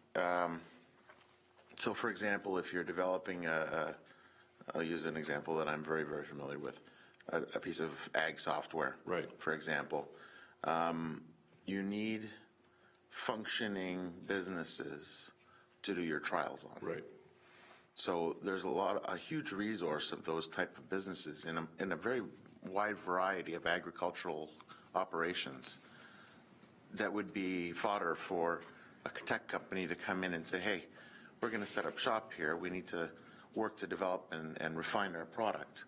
This would allow us to do that in a partnership situation, even with the local growers. So I would only just comment that I agree with you, okay, and I agree that it can be grown a lot more. Just nobody knows about it. Yeah, absolutely. Thank you, Councillor. Thank you, Councillor Thompson. Mayor Easton. Thank you very much, Mr. Chairman. I have a formula that I kind of carry around in my head, and I have for a long time, and it deals with the issue of the Center of Excellence for agriculture. Not of agriculture, but for agriculture. And that phrase really is a statement about enabling and facilitating the value-added elements that are explained in our official plan. And the formula goes like this. The denominator is the value that we place on agriculture, that vision for the future, and it includes that value-added piece and the value chain control. So you would never see a mathematical formula like this, but this is the denominator.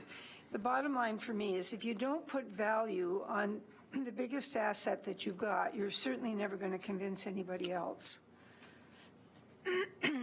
And the numerator is, the first numerator is the amount of foreign speculators.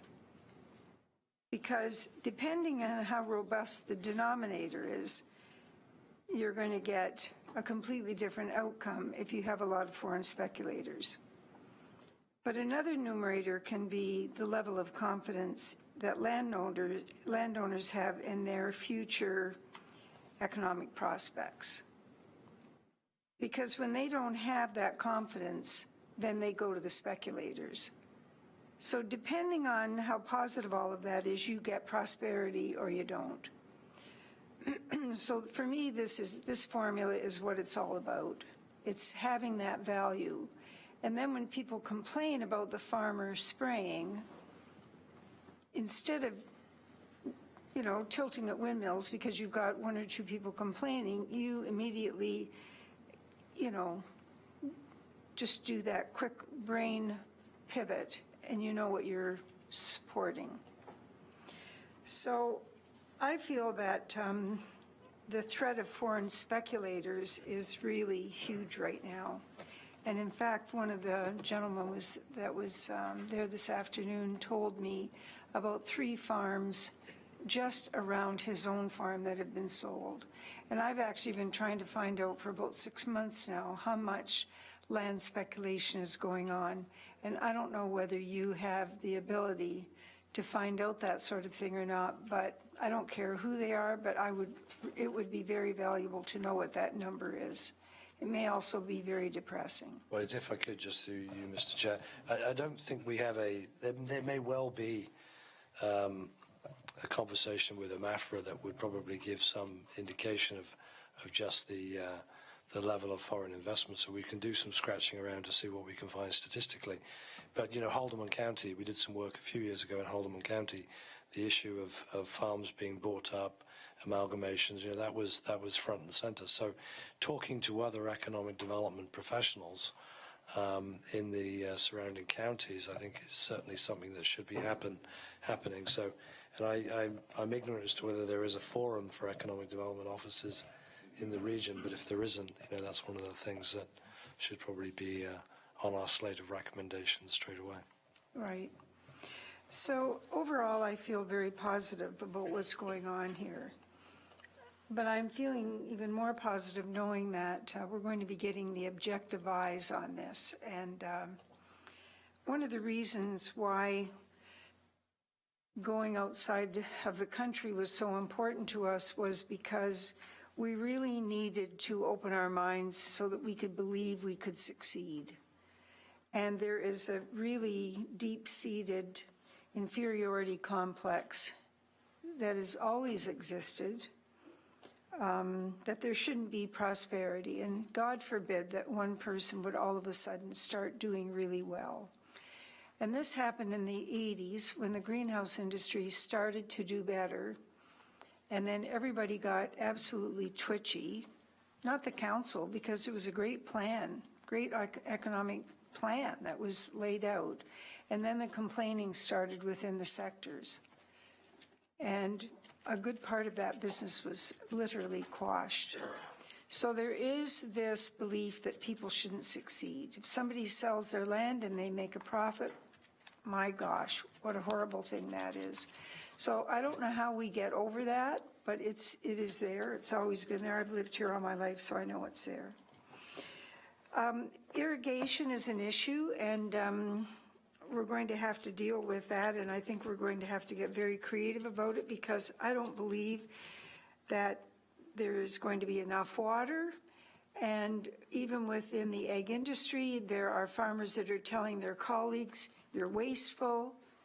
You know, they refuse to use trickle irrigation. And yet I know that I would suspect in the next 20 years at least, we're going to find out just what water shortage looks like. Gas availability is a big deal. Energy costs are a big deal.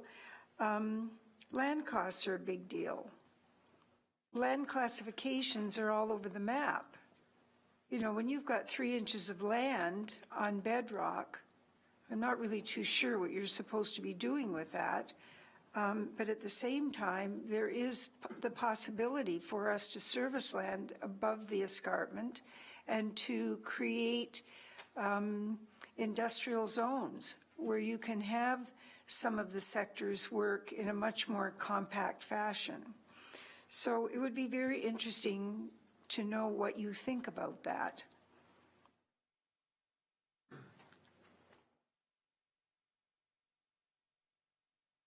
Business diversity, I think, is a positive. There is business diversity, but if we don't have diversity in immigration, I think we will suffer tremendously in this community. And I think there's a direct relationship for sure with economic development. VRIC was the brain trust in the community when all the scientists were there in the 50s. The expectation was that young people would get an education, and that's why our farmers are all well educated, because they all went to Guelph University. Some of them have 2 degrees. And now that we have Brock University so close, Niagara College, you know, the GO bus allows students to get both directions to McMaster and to Mohawk. Having this kind of availability is fabulous, but you've also got to be able to demonstrate that there's jobs here. So if you even get us a sliver close to being able to identify what that kind of a formula looks like, where some of our successes can be, I think that would be major positive. So a lot of what you heard this afternoon today, I absolutely agree with it. I think those people were right on the money with a lot of their commentary, and I think in many cases they were being quite kind to us. But I thought they were a very aware group. It's just a matter of how all those positives and negatives are going to work and which direction, what that push and pull is going to be all about. But it is wanting so much as we do to do this well, it is a relief to have help. So we do appreciate the value that we have in Paul for sure. And we're very pleased to have you here as well. So thank you very much. Thank you. And thank you for being there this afternoon. It was very interesting.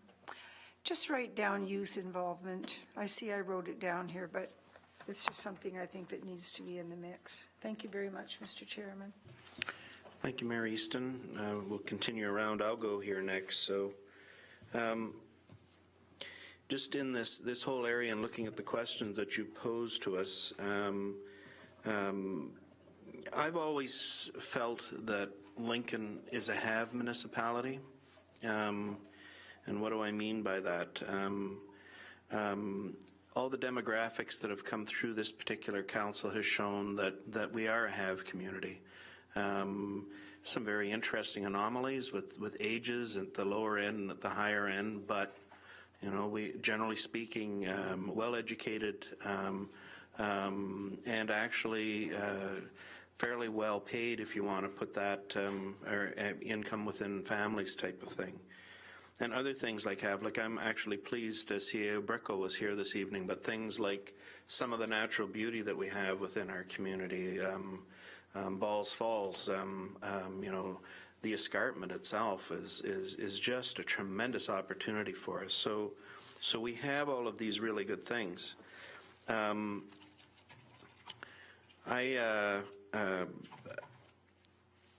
I think there's a lot of threats that are sitting there for us as well in one of your questions here.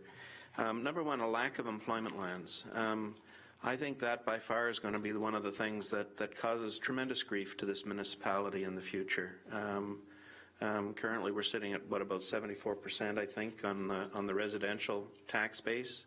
And there's not much we're going to be able to do about this in the future. Greenbelt has pretty much trapped us in on what it is that we're doing within our municipality. Another threat, even though we might look at it as positive or negative, as I mentioned, Greenbelt, is we continuously have provincial legislation that's causing us grief at this particular point in time. As an example, as the mayor was talking about agriculture and things like that, it's pretty cut and dry what agriculture is about, but maybe there needs to be other avenues that we need to be talking to the province about when it comes to maybe there needs to be agriculture industrial or agriculture retail or agriculture something. I mean, I don't have all the answers to that, but there definitely needs to be some areas that we need to be expressing in the future. Go ahead. Yeah, I was just going to say the PPS did make some move. The PPS was revised. I think it was several years ago. It was meant to be revised a lot sooner. There was some language in there about recognition for places like Niagara region with the agricultural diversification. So I forget the particular language, but if it wasn't as explicit as on-farm retail, it was something akin to that. So there's still work to be done on that. And I can tell you from a CIP perspective, there is still a tendency on the part of the ministry to view any kind of notion of diversification as an ultimate threat to prime agricultural land, when it doesn't have to be, because you really are working within what the zoning currently allows. There's no change here, so it's really a self-insurance process. But somewhat surprisingly, the ministry is still it has its language in the provincial policy statement, but it doesn't seem to be necessarily following through on the ground. So we'll do what we can to try and promote that resolution of that in the documents. And just one last comment from me on it before we go to Councillor McMillan. But another avenue of this is the provincial policy statement and the fact that we're looking at intensification. We're looking at a significant change to what it is that we have been doing in the past as a community. And there is going to be a social upheaval that goes along with that. I mean, we've heard and seen that already with the meetings that we've had about new development and stuff like that within this municipality. So, again, that's a bit of a threat to some of the core of what our municipality is about. So, if I could, Mr. Chair, so that was a question we did have in mind, which was, and it's a bit of an unfair question to pose at this table, but nevertheless, it is one that you generally have to ask, certainly in relation to things like tourism, is how far do you wish to grow? At what point is the balance struck? And I think that's almost an impossible question, but there are members of the community that will want to see change be slower, and others that will have an interest in it being higher. So we need to just be cognizant of those push and pull factors, I think, in what we're doing. Yeah. Go ahead, Bill. If I could, the other thing, though, is in terms of changing your mindset about what growth is. So for a lot of people, economic growth means a new factory or whatever, right? In today's economy, small business is the engine of growth. And getting back to what Councillor Thompson has said, there is a lot of growth that I believe that can happen in this community that is not your traditional agriculture, not your traditional hospitality, not your traditional accommodation and that. And it has an all-encompassing benefit in the sense that it helps you retain your young people because there are jobs in new technologies and that here in the community. And some of those things, and it helps in terms of an intensification that maybe is not a threatening intensification. So you're not filling up an industrial business park.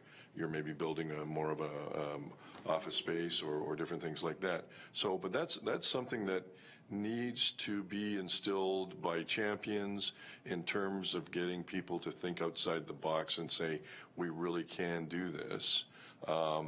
And a little bit more to what Mayor Easton was saying, you know, part of what you're talking about in terms of inferiority and stuff like that, that's a Canadian phenomena, you know. We have to think about what is the expertise that is here in Lincoln that can be used not just for Lincoln agriculture, not just for Lincoln tourism, not just for Lincoln accommodation, but can be used on a global basis. And it is here. It is here. And I'll just to stimulate thought a little bit, okay? I had a comment to me. I said, I hear there is a wine business developing in Western New York. And the comment to me was, well, why would we worry about Western New York? They're 25 years behind us. So my thought process is, what a great opportunity to use what we've developed in the technology to, you know, make money off of Western New York, right? Okay, but I mean, it's a mentality thing, and it's how do you think in different ways to do that? So, and you're very correct about the threats, because, you know, Go Train is a great thing, but think about what Go Train's about. Because if all it means is that a whole bunch more people can move out here and prices of residential real estate goes up, so it gets them into Toronto faster to their jobs, I would dare say it's not such a great thing. So, yeah, I just a point on that. I was just thinking, like, 5 of us on this, like a majority on this council, work outside the municipality. So, you know, so we're a bit of a microcosm of some of the things that that go on with this. So, anyway, thank you, Councillor McMillan. Yeah, thanks, Mr. Chairman. Thanks, gentlemen. I think one of the most important points to me is that, and what defines us politically, is that we are the lower tier in the two-tiered system. And that has its pros and its cons. The thing that strikes me about a weakness in being lower tiered in a two-tiered system is that we have shared facilities and assets like our highways and roads. Therefore, as a lower tier, we are dependent upon the upper tier government to bring about the revitalization of parts of our town. And I've said many times, and I believe very strongly, that the revitalization of Vineland and the revitalization of Jordan is a catalyst to economic growth in those 2 areas. But yet we are dependent upon the region to get that done. Even as we would say to them, this is a priority for us, we are one amongst many municipalities. The real, the advantage that we have from being in the two-tiered is that when the revitalization does take place, we have a larger tax base from which to draw. So that's an advantage to us as well. I think some of our strengths are, as mentioned before, the Innovation Center in Vineland. It is world-renowned, and how many people even know about it?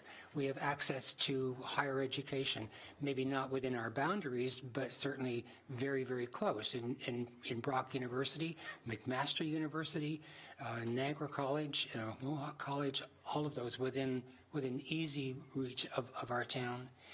I think that we have, you mentioned the access to the GTA. One of the positions that we have right here on the Queen Elizabeth, we have access to the United States as well. And that's a real plus. I think it's a real plus anyhow. Some people might disagree.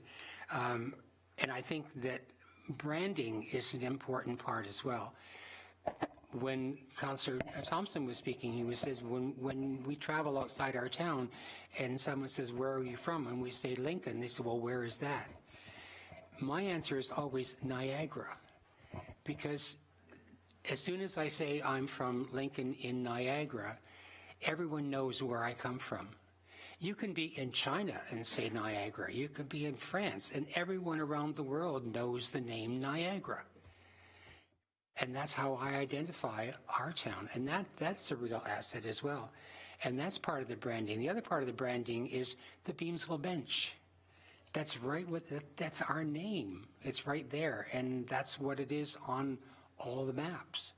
And as the chair has mentioned, the Niagara Escarpment. The Niagara Escarpment is a United Nations identified biosphere, and that information needs to get out there.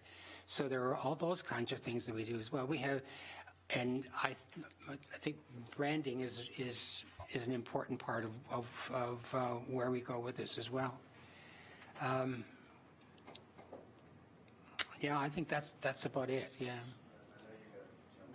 Just going to say and I thank you for that long list. And I think that what I was going to suggest, Bill, is that there needs to be a choice made as to where to focus within those various strengths, right? Because in some ways, in listening to what you'd mentioned, you have described not entirely, but some of the strengths of other communities along, the Lake Ontario front, going into New York in terms of access. And I'm thinking Cornwall, for example, jumps to mind. I'm not suggesting you're the same as Cornwall, but strategic access, proximity to Montreal and other places. So from a business location point of view, just to get into pure economic development as opposed to quality of life and commuter sheds and things of that nature, which amongst those range of assets that you've mentioned are the ones that we should be promoting most in the economic development strategy. I think that's something we have to address. So I would agree with you wholeheartedly that branding is very important. I should correct my earlier comments. I have been to Balls Falls, and I have been to Bled Hall. We've got great bocce courts at Bled Hall. I was there for an Italian picnic.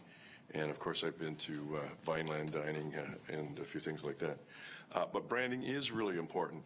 And the only way I can use to emphasize it is to give you some anecdotal information. I used to work in economic development, foreign direct investment for Waterloo Region. We did a lot of business in Germany. The Germans love anything green, clean, you name it. And to me, Niagara is synonymous with that. I would have a delegation of business people looking to do business in Waterloo Region, and I would have them there for the week. And I would say to them, well, when are you going back to Germany? And they would say, oh, we're going back on Sunday. And I say, well, what are you doing for the weekend? Well, we're going to Niagara Falls. So you got them for Niagara Falls, I got them for business, because nobody knew any different. To use the other German analogy, and I'll use it a little bit here too, because you're pointing out some things that are great and wonderful about the region here, and Lincoln, okay? But if I drove down the Autobahn in Germany, and I don't know if you've ever done that, but all the little villages look the same. They all got red brick roofs on them and everything like that, and they all look identical. And you could probably have a great time in any one of those, right? Well, it's no different than driving from the 401, and I'll throw Niagara Region and Hamilton into that, for the 401 down to Windsor, okay? They all look the same. They all look wonderful, okay? But what is, I keep coming back, what is it that makes you different? What is it that makes you unique? What is it that you need to brand to be able to do the business that you need to do? I cannot emphasize that enough, because if you're the only people that think that you grow wine and it's pastoral and it's wonderful and villages and everything like that, you're not. There's other people there. So what is it that you have to do to get there? And the other thing is, it's not good enough just to do a good job. You got to let people know you're doing a good job. You have to get it out there. So, and you need everybody singing from the same song sheet internally, so that they all know what the assets are and what they need to do. So branding, yes, is very important. And branding has to start from within and then move out. Councillor Patrieva. Thanks, Chair. Minister, I think some of mine have already been covered, but and Councillor McMillan had said, about the close proximity to post-education, the opportunity to grow a skilled labor force by utilizing those institutions. Hopefully something that will come out of this, and is the lack of a business retention and attraction program. Going back, I mean, years ago, like we didn't have the financial incentives to be able to keep companies. I mean, there was a Weston Bread Depot here that's moved. Canada Bread played us against other municipalities. So I think being able to have that program, incentivized program in place will do a world of good. Having been part of the trade mission, we found out that we can compete on a global scale. That, you know, the mayor mentioned it a bunch of times when we were away, that we were punching above our weight. But that's not a bad thing. The fact that we produce quality products, and on a global scale, food safety is paramount. When we were in China and Vietnam, and the fact that the government, council was there endorsing our 5 businesses, you couldn't buy that type of relationship, because that's what they were looking for. And there was true success in the partnerships, the Canada, the province, the Niagara, and then the town of Lincoln. And, you know, the proof was in the pudding that some of our businesses have been on these missions solo and gained nothing. But it was that integrated effort that got them some success. I'm I guess a Richard Florida disciple, the Tor-Buff Chester being the 5th largest metropolitan area in the world, that it's something we can capitalize on. And you guys made fact, there's not going to be a General Motors set up here, but we have to capitalize on that creative economy. And that's a strength that the proximity and be it skilled labor force and things like this that we can capitalize on. I think one of our weaknesses is, and you mentioned it, the people driving down the highway, and how do we get them off? And then a further thing is, you know, the 51 wineries we have, the people visiting the wineries, then how do we get them to stay? How do we get them to visit the downtown? How do we get them to stay a half a day longer? And I think that all goes back to a sense of place. Having been the former executive director for the Tourism Association, no one knew where we are. So we're the town of Lincoln, we're the 20 Valley Tourism. Niagara Lake has a sense of place. It's geographical place setting. Prince Edward County, even Lake Erie North Shore, it's a destination, it's a sense. We lack that. And there's no concerted effort to establish one reference point. You know, Beamsville Bench, like we've got even the wineries that can't agree on where they are, and the wine council that's, you know, comes out and says, well, we're the Niagara Escarpment. Well, we're not the Niagara Escarpment, but it's those internal politics that kind of tie our hands together and tie a brick around us and throw us in the water. So if we had that, you know, everyone singing from the same songbook, this is who we are, this is where we are, this is what we do. And I think that would, you know, it's a paradigm shift that you need, but, you know, getting everyone and sitting them down in a room and saying this is the way it needs to be. I think maybe sometimes they need to hear that. If I could ask you, given your tourism background, do you think there's an argument for having a town-only tourism strategy? Yes. 100%. Right. Because it's too fragmented. And I think that's something that would help. I think creating a destination for ECDEV, both externally and internally. So attracting, and I go back to our downtown settings, like we have 4, 5 with Camden. We're going to have Prudhome's, which is 6. So how do we establish, or how do we attract the businesses, shops and things like that, not only for the visitors to come and see, but also for our local people? Like, what are those things that are lacking? What are those things that are wanting? And then how do we go get them? How do we get them to come here? Because we see developers that come and they talk to us and they you know, they do a 180 and they say, you know what, we've got commercial land that we need to change into residential because there's no tenant. And I say BS. You've just not looked hard enough. The town of Grimsby has a Dollarama and a Giant Tiger. Town of Smithville has a Dollarama or it's going into one of our old properties and a Giant Tiger. We don't have that. And the community says, like, that's what they need. And that's what it'll keep them here. It'll keep their dollars here rather than going out afield and spending it. Councillor Thompson mentioned the Todd signs, that it becomes visual pollution after a while, that it would be nice, again, to get everyone on the same page and have one sign and say what you are and actually change the visuals of that. Why do you want to get off? Make it compelling. But presently, there's nothing that says, come off. This is what we have. Now, having said that, there's no sense of arrival, but there's no sense of leaving either. It's that homogeneous landscape that you mentioned. We've got our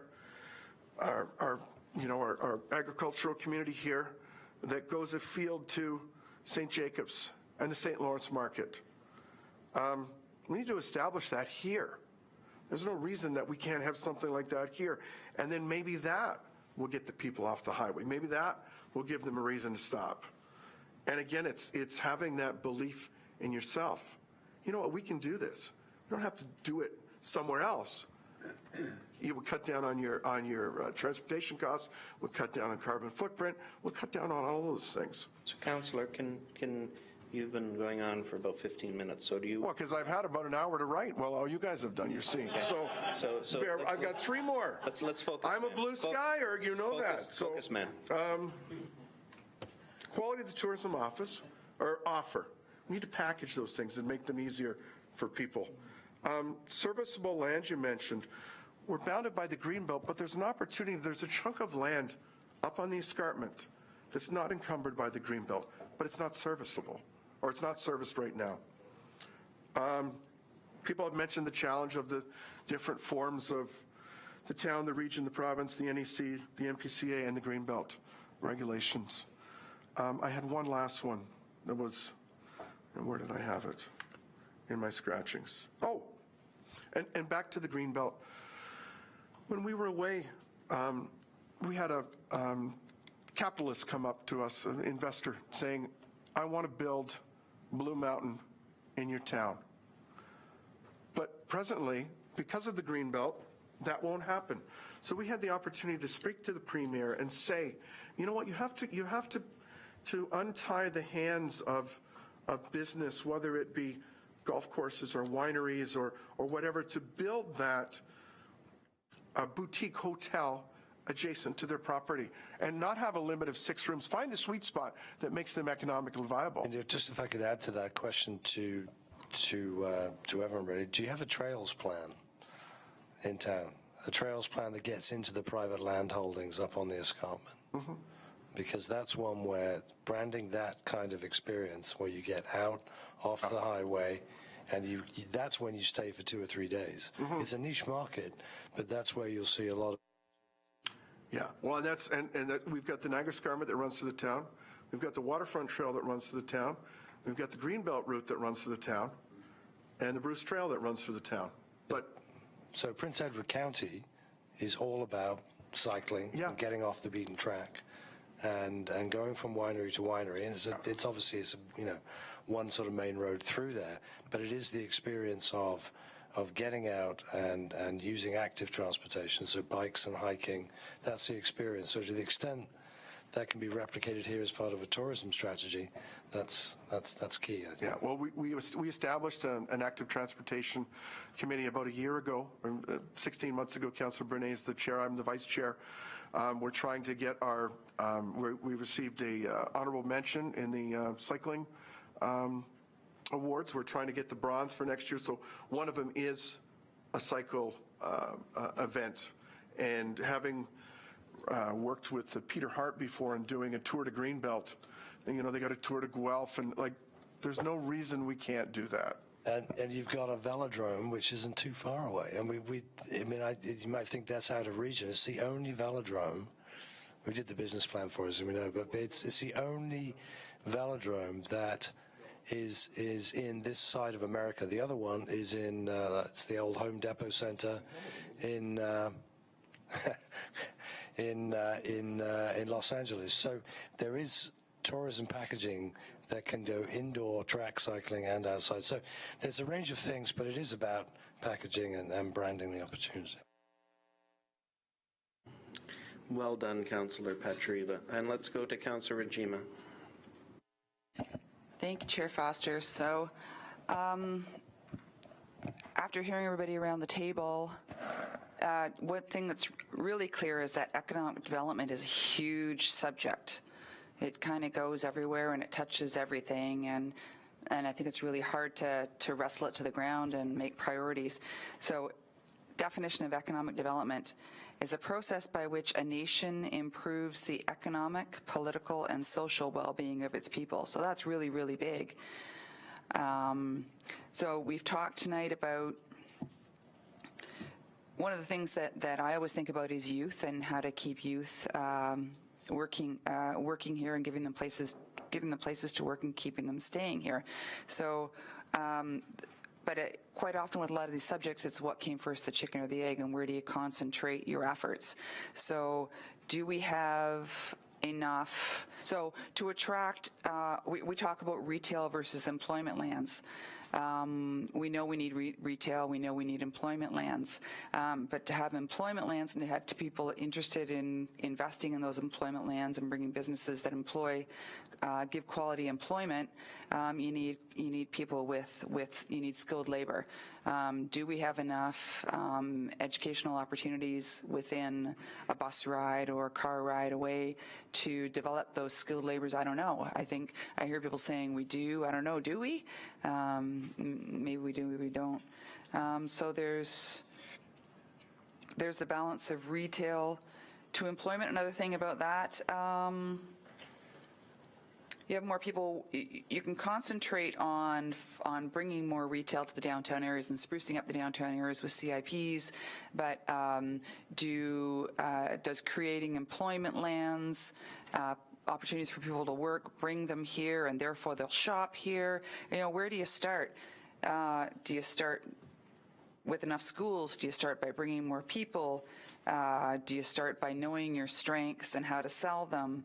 All those things. So I guess my question is, at the end of all this, can we reasonably expect to know exactly where to focus our efforts? And I mean, number one, we got to do this, or is that, well, I mean, it's going to be a moving target too. I'm going to hand it over to my colleagues just on the economic development strategy piece, and it's a 5-year plan with, some concrete steps year 1, year 2. But if I may, I know, Councillor, you're on the you head up the Recreation Committee, I think.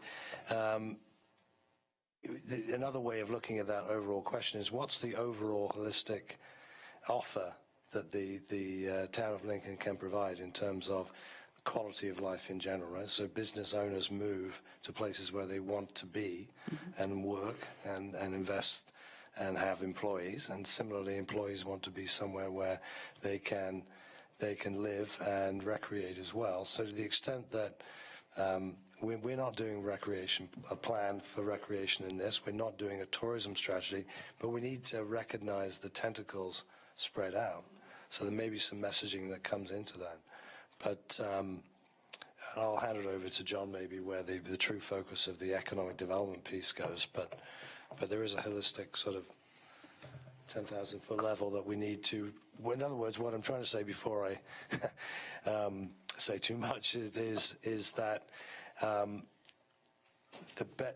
you can't do any of these things as silos. Economic development, tourism, recreation planning, housing strategy, all of that, transportation, aging in place strategy, all of that stuff has to be given a level of recognition that there's an interplay between all of it. And that's something that happens at the CAO's level and the Chamber of Commerce and the residents as a whole. John?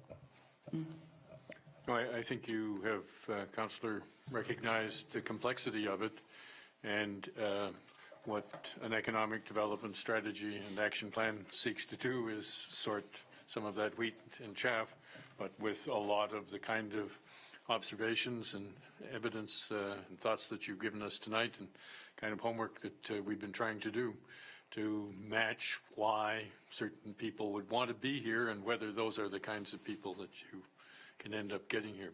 But yes, there's a gap in terms of keeping youth from what we hear, and the statistics tend to bear that out. I mean, beyond youth. So you've got lots of young people, but when you come to the age ranges that are the peak years of employment, you tend to suffer relative to others. So. Yeah, so I'm hearing quality of life is a good sort of umbrella term to really. And you were also working, and we are and will be, on education, the education opportunities. So what are the education institutions producing that have applicability here? There are a lot of questions there, but it's complex and multi-layered. Yeah. We started by saying economic development, in effect, is not just simply about growth. That's definitely not the case. It's not just growth. It's a whole mixture of things that, at the end of the day, this is about the community's sustainable economic well-being. Right. Thank you. So You also said it's a moving target. it's a moving target. Of course it is. From 6 months from now, it might look quite different for some reason. So I am very interested in the educational component, though. Do we have enough of the right kinds of educational opportunities available? I don't know. Do we?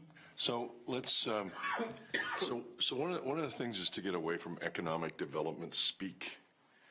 Economic development speak is, we have great quality of life, we have a skilled workforce, we have great transportation corridors, we're in a great location and everything like that. And you know what? We say it long enough and loud enough that we actually start to believe this crap, okay? So why don't you come with me and go out and visit your businesses and ask them if we have a skilled workforce. Ask them if we have great educational institutions, because it's your tax dollars is paying for it, okay? Ask them if they're able to hire the people that they need in their machine shops, or the tech, or the IT people that they need, or whatever, right? And we have been saying this as Canadians for so long, okay? If you want to continue on believing it, fine.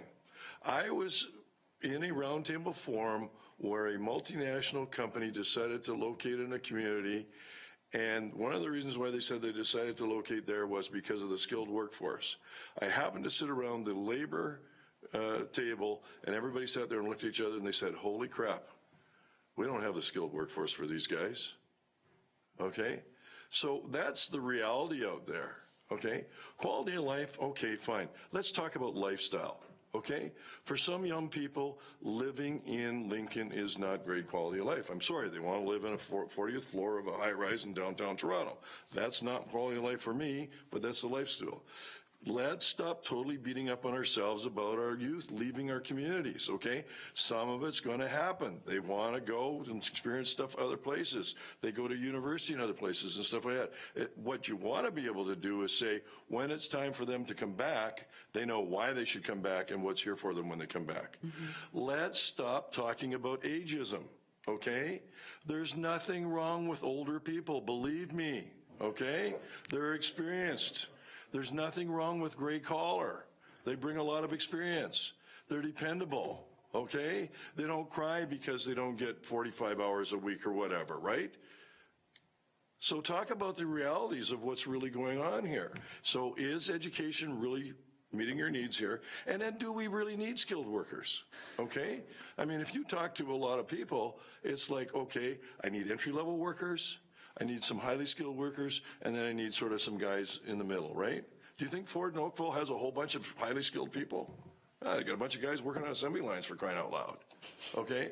So let's talk about reality. And then if we do need the skilled people, then what are the employment opportunities that we're going to provide for them to move up the value chain? And what are the assets that you've got here that you can build off to do that? So I don't know if that helps you or not, but. Yeah, that's all helping. Okay, So, but let's get away from economic development speak and let's talk in reality. We've convinced ourselves for so long that this is what's happening out there, and it's not, okay? Niagara College has a great tourism and hospitality program, fantastic culinary program, everything like that. You know where the grads go? They go work on cruise ships at $70,000 a year. Okay? So that brings up another question or a point that I haven't heard mentioned today, and that recently Blue Mountains town of Blue Mountains had an RFP out looking for a consultants to come up with a plan and figure out how to employ, issue that we have around here, how to find whether the employees that they need in their municipality have why don't they have them? And is one of them that they don't have a place to stay when they're there? So I don't know. We've done work for my company's done work for tourism strategies for RTO 7, which is the area that encompasses Blue Mountain, goes up to the Bruce Peninsula, and also places like Wasaga Beach. And that is a really big issue, is that the labor is not there after Labor Day when they go back to school. There isn't an issue of the quality of accommodations. It's an ongoing challenge.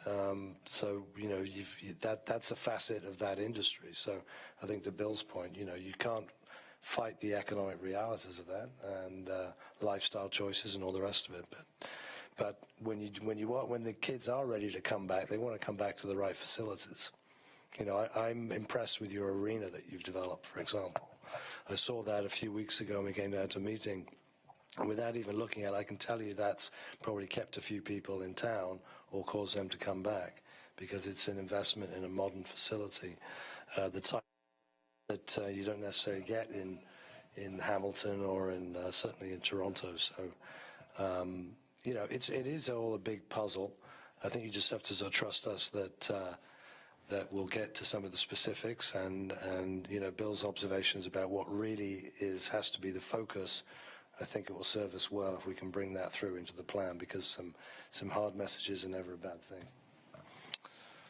Just one other thing on labor and that, and it's a personal pet peeve of mine, but I think the biggest challenge facing communities in North America is workforce development and labor force development. And yet it is an area that is not being dealt with, certainly not in Canada to any great extent that I see. I see very, very few communities that have any workforce development programs in place that are meaningful. And once again, I mean, when you're negotiating free trade agreements and things like that, which are important, but really causes displacement in labor, there's a part of those agreements that has to be done in terms of workforce development. And when you don't have that in place and you have huge populations of underemployed and unemployed disgruntled people, they do crazy voting, as we've seen in some other places. So workforce development, I think, is probably one of the most important things of any community, and you can't, and to me, you can't do it just at a local level here yourself. It needs to be done at a regional level, okay? But it is so important, and yet I see very few resources. Yeah, and just one other thing, we've seen in some other work, some work that we did in places like Durham Region. A lot is made about the quality of the residential stock. It's great. It's more affordable than Toronto, for example. There's no rental housing there. There's not enough. So one question for this region, this region is, is the rental housing there that you are going to need if you are a 24-year-old coming out of college and want to stay local to where you may have an employment opportunity? So these are really difficult questions to answer, but it goes to the issue that an economic development plan needs to still have that horizon of what other policy moves need to be in place at the same time. Yeah, in Blue Mountain, Airbnb is a real challenge, taking away a lot of the rental housing. Yeah. Thank you very much for addressing my questions, and I feel very confident listening to all of you that we're going to have a quality plan at the end of all this. So thank you very much for bringing this in front of us this evening. I want to thank everybody on our committee for the comments that have been put through, and I'm sure all of us have developed a lot more thoughts and comments that we may want to do. I'm sure Councillor Pachariva has another 20 minutes worth. So what we would like is if Mr. Kokopoulos would send to us the email addresses, and we'll all try to formulate to you within the next few days any additional things that have come up from this as well. And before we finish this, Mr. Deanne would like to make a comment. Yes, thank you, Chair. Through you to the committee, I just wanted to excuse me, reiterate your thanks to the committee and our presenters this evening for this the wonderful facilitated discussion. I did make some notes here this evening, and a lot of what the committee mentioned was reiterated this afternoon in our consultation with the public, and of course Bill and I in our consultations with the various business owners that we've been making. So what we've been hearing is obviously marketing and the need for identity, or at least the need to promote a Lincoln identity, tourism, downtown revitalization, youth engagement and retention, and obviously the employment lands, which we're working on. But really what we wanted to identify, and what we started really in this process is looking at what our strengths are in this community and how we can grow on top of those strengths. And we do have a lot of positives in our community in terms of obviously the wineries, our strength in manufacturing, and obviously our strength in agriculture and horticulture. So we're looking to really build on top of those, and we are in a unique opportunity. And I know, Bill, we're talking about the strength of our quality of life here, of course, is something everyone has mentioned. But the topography that we have in our community, given the Beams Oak Bench, and Bill and I were at Fielding Estates Winery speaking to the owners there today. So we do have a lot of strength in this community, and our strategy is really going to look at what our strengths are and how we can promote those more. So we will synthesize everything and obviously come back to council with an interim report at the end of April, as well as our strategy in June. So thank you, Chair. Mr. Deanne. And thank you very much. I have a motion moved by Councillor Thompson, seconded by Councillor Timmers. The Council Business Planning Committee of the Whole move to receive the presentation regarding the Economic Development Strategy, Employment Land Supply Analysis, and Community Improvement Plan presented by Sierra Planning and Management and Global Investment Attraction Group. Are there any questions to the motion? All those in favor? That is carried.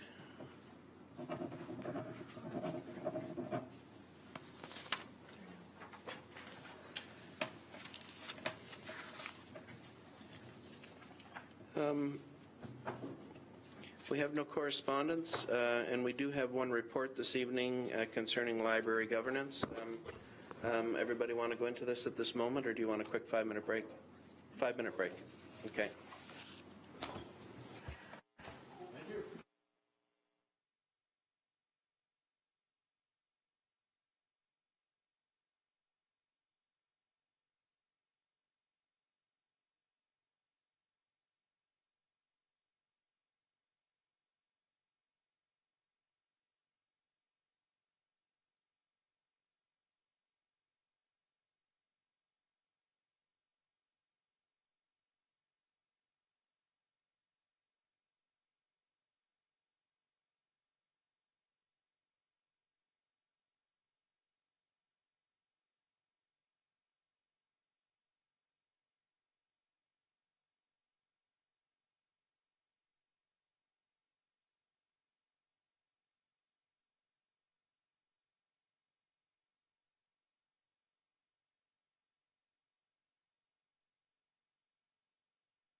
even know where to go.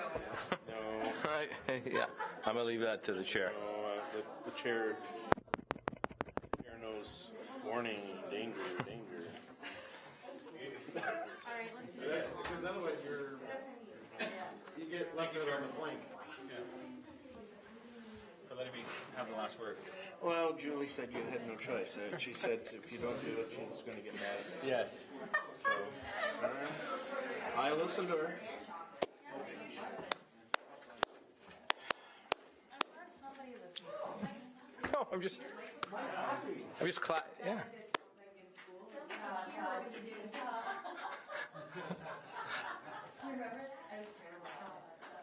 I wasn't. Just do it, yeah. See what they do. Thank you. Is that better? Then my clap? He didn't do that for council. He did it to help me. Can we invest in like those bells? Yeah. Ding dong, ding dong. Julie's like, no, the act doesn't allow for that. That's what she's about. Something like that. Something like that. I told her. I grabbed my phone because I needed to get the attention of Mr. Holinsky. I said, I get it. She said, Burlington. And I said, we're not in Burlington. Let me. Just like we're not in Hamilton. There's donuts in the other room. There are donuts in the other room. I did sneak one. Thank you, Mr. CAO. Nobody's even listening, the rest of them.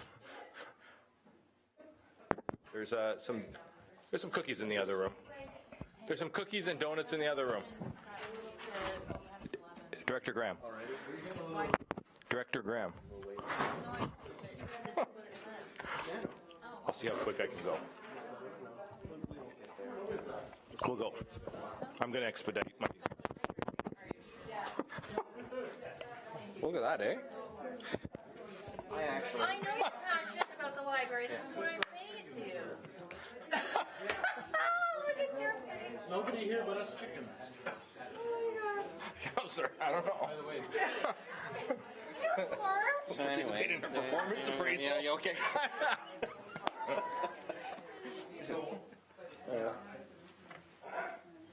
What did you do for? I don't know. How much more entertaining is it that I'm here? Significantly. No, you want to know something though? I'll tell you the significant difference between you and William. What? Okay? William was more professional. She cracks the whip. No, you want to know something about William? William had an extremely good sense of humor, but the thing is that he hit it so well. Yes. Okay? William? Oh, yeah. He had an awesome sense of humor. Oh, yeah. I mean, but he hit it. Like Council he did, for sure. Hey, what does that mean? All you have to do... Was that a compliment? Yeah. Somewhere? All you have to do is go golfing with one, and then you see No, it. I can't. I had a meltdown at golfing because it was the most frustrating experience in my life. I've done that the most stressful thing I have ever done. I do not enjoy it. Really? Okay. Well, I don't. I won't be here next week at all, by the way. For you to- for the meeting on that. What do you mean? I'm in Ottawa. Oh, for everyone. I'm in Ottawa for 3 days. So, okay. We'll start the meeting, and I'll just be Dave, and I will pass everything from this point on. That's quorum, isn't it? Two of us is quorum? Two of us is quorum. Two of us is We're quorum. just going to vote. Is two a quorum? Yeah, we're good. Yeah. The clerk.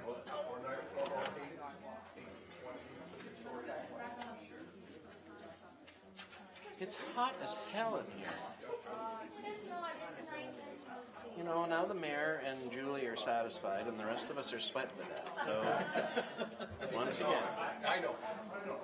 Yeah, I just... No, I'm just joking. It's okay. What is this, a European vacation or what? Oh, the chair's uncomfortable. What did I do? The chair's uncomfortable, so now she's going to go turn Oh it no, down. just leave it alone. We're way past that.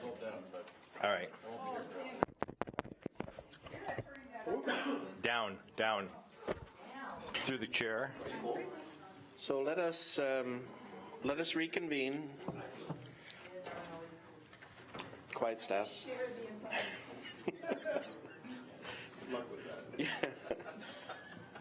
It's my job. Oh, I'm sorry. Oh, I overstepped my bounds. Okay. Quiet, staff. Staff. Mr. Kirkopoulos, let's move into the next report, which is concerning library and the governance, and please take us through this. Thank you. Thank you, Mr. Chairman. I'm just going to provide... Are you guys participating in this? Through you, Mr. Chairman, thanks for the opportunity to speak and provide council an update on our library governance report. You recall a number of months ago, council directed me as your CAO to undertake a library governance report, and the interim update I gave you at that particular time was that we had hired a consultant by the name of Ken Roberts, who's very well regarded within the library field and had significant experience. You'll see, as the report highlights, there's a number of elements that Ken went through in looking at this. First and foremost, examining the Public Libraries Act and really laying out for council a lot of the details within the act and a lot of the roles, responsibilities as it relates to compliance under that act. Part of his consultation was definitely to speak to other libraries, both large and small, both similar to ours in terms of its composition and circulation, as well as to look at best practices, not only in Ontario but across the country.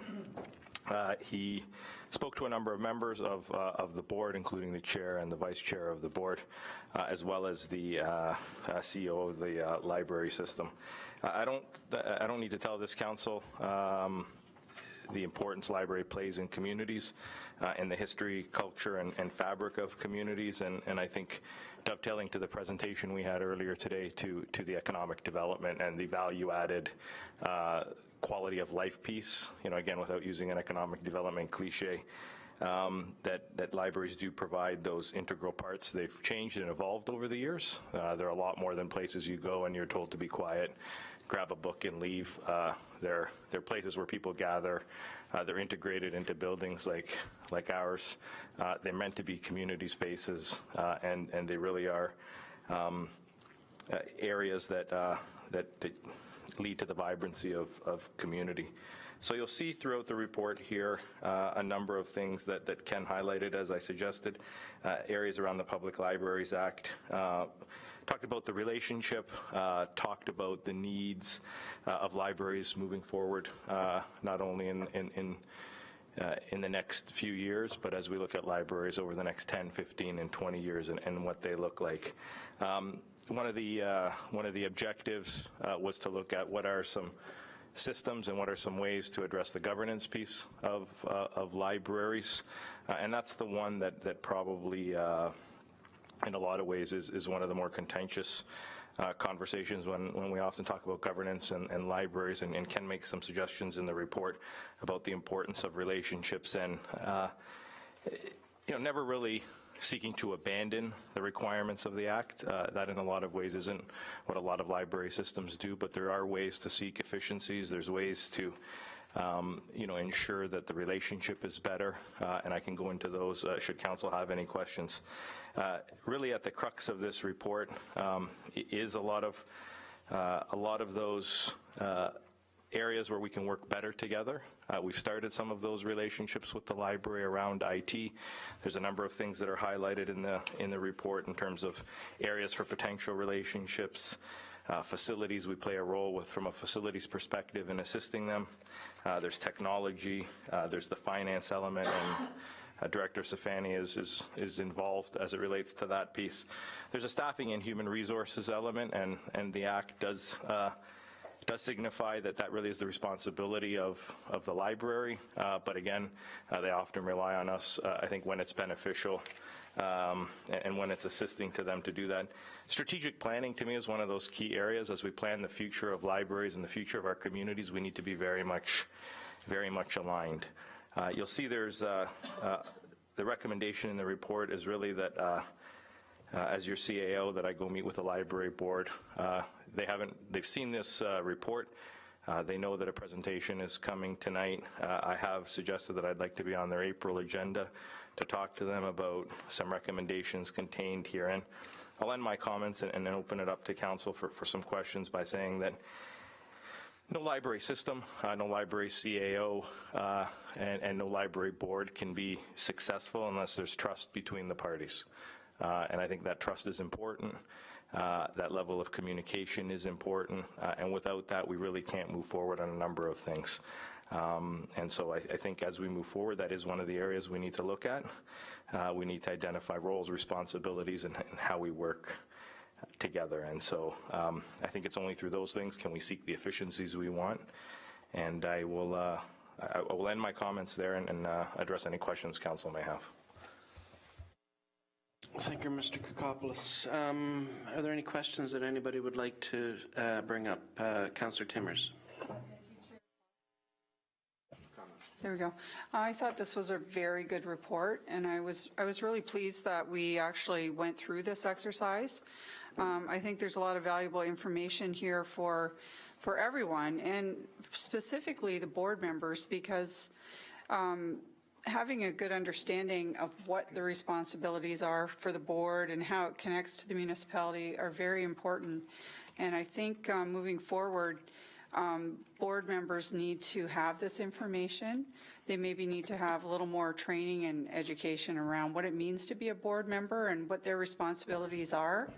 I was looking for recommendations in areas that maybe we need to look at, and I didn't really find that in the report. But I guess those are just my comments. But I did have a question around the IT section, and the way this was written, it was very clear and it was very easy to understand it. And I know there was a lot of toing and froing about the IT and do we take it over, and did the library didn't want us to take it over. And I guess what my question is, are we meeting their specific needs? Because libraries do have very specific needs in the IT area. That's basically my question. Through you, Mr. Chairman.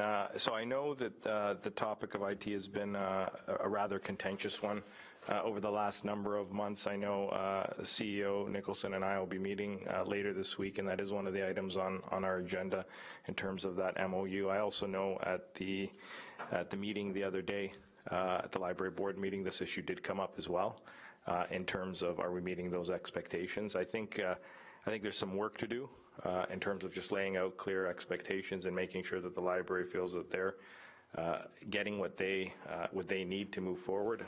I think one of the other things that that Ken probably highlights in this report, and he's highlighted when I've spoke to him, is that sometimes libraries will move at a quicker, more nimble pace than municipalities, and sometimes municipalities will move at a much more quicker and nimble pace based on the size of the organization, the available funding, and what are those needs. And so I think we need to allow for some of that flexibility, but we need to go in again. I'm going to hearken back to my previous comment with that trust that we're all looking to achieve the same thing. And if there isn't those lines of communication that are open, that's really often what gets us in trouble. So we are one community, we are one organization, so to speak. While the board does govern them in a lot of ways, there are synergies, there are infrastructures that we use and that we share, and we need to be working much more aligned, but we need to allow for that flexibility. So we're not there yet, but I'm hoping to get there. That's great. Thanks for those comments, Mike. And this is a really big step in the right direction. And you're right, like we have to establish that trust and partnership moving forward with the library CEO and board. So anyway, thank you. Thank you. I'm going to go to Councillor Bernay next and then to everybody else, but I just want to make a quick comment. Information technology is always fascinating, and the board has certainly made their views known on things around information technology. And the simple reality is that library technology is not as specialized as you might think. around the software pieces and stuff like that. And this particular library, I will give them credit because they did go to the quote-unquote cloud early. I mean, like they went with their ILS system very early in the game, which is great. So they actually had a major step forward. But the reality is that it isn't quite as special as sometimes that we're led to believe. So, Councillor Brunet. Thank you, Chair Foster. I don't have any questions, but just a few comments. I've heard for many, many years, mostly through Mark Andrews, a lot about this gentleman, Ken Robertson. I was hoping that he was going to be here tonight because he just seems like a fascinating individual. But, you know, his report, you know, similar to Councillor Timmers making the comment, I mean, to me, yes, he clearly states that this report does not make any recommendations, but it attempts to lay out options, and I think that's really good. I mean, he's come in, he's laid out some concluding comments, and to me, as a fairly new councillor, not a rookie councillor, but as a fairly new councillor, I've been at arm's length from the library, just hearing reports every once in a while, but quite honestly. Was under opinion that maybe we were fairly delinquent here. But this report clearly states that areas like Mississauga, Dundas, Sudbury have got major issues. So to me, it brings some clarity to the relationship between municipalities and libraries, and that's something that I haven't been able to have for the last 3.5 years. So to me, this was a great report.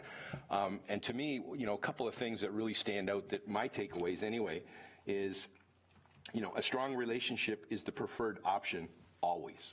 So it's about that relationship. And then the one paragraph where it says a dotted line reporting structure does not mean that the library CO receives direction from the municipality, but it means that there is a regularly scheduled connection so that there's no issue is a surprise and that lines of communication are established.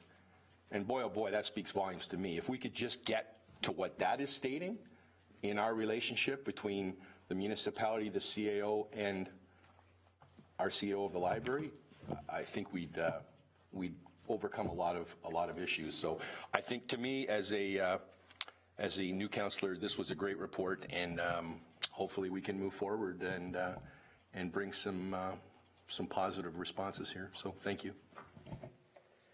I got JD, Wayne, and Dave. So JD. Thank you, Chair Foster, and I got to scroll back and find okay.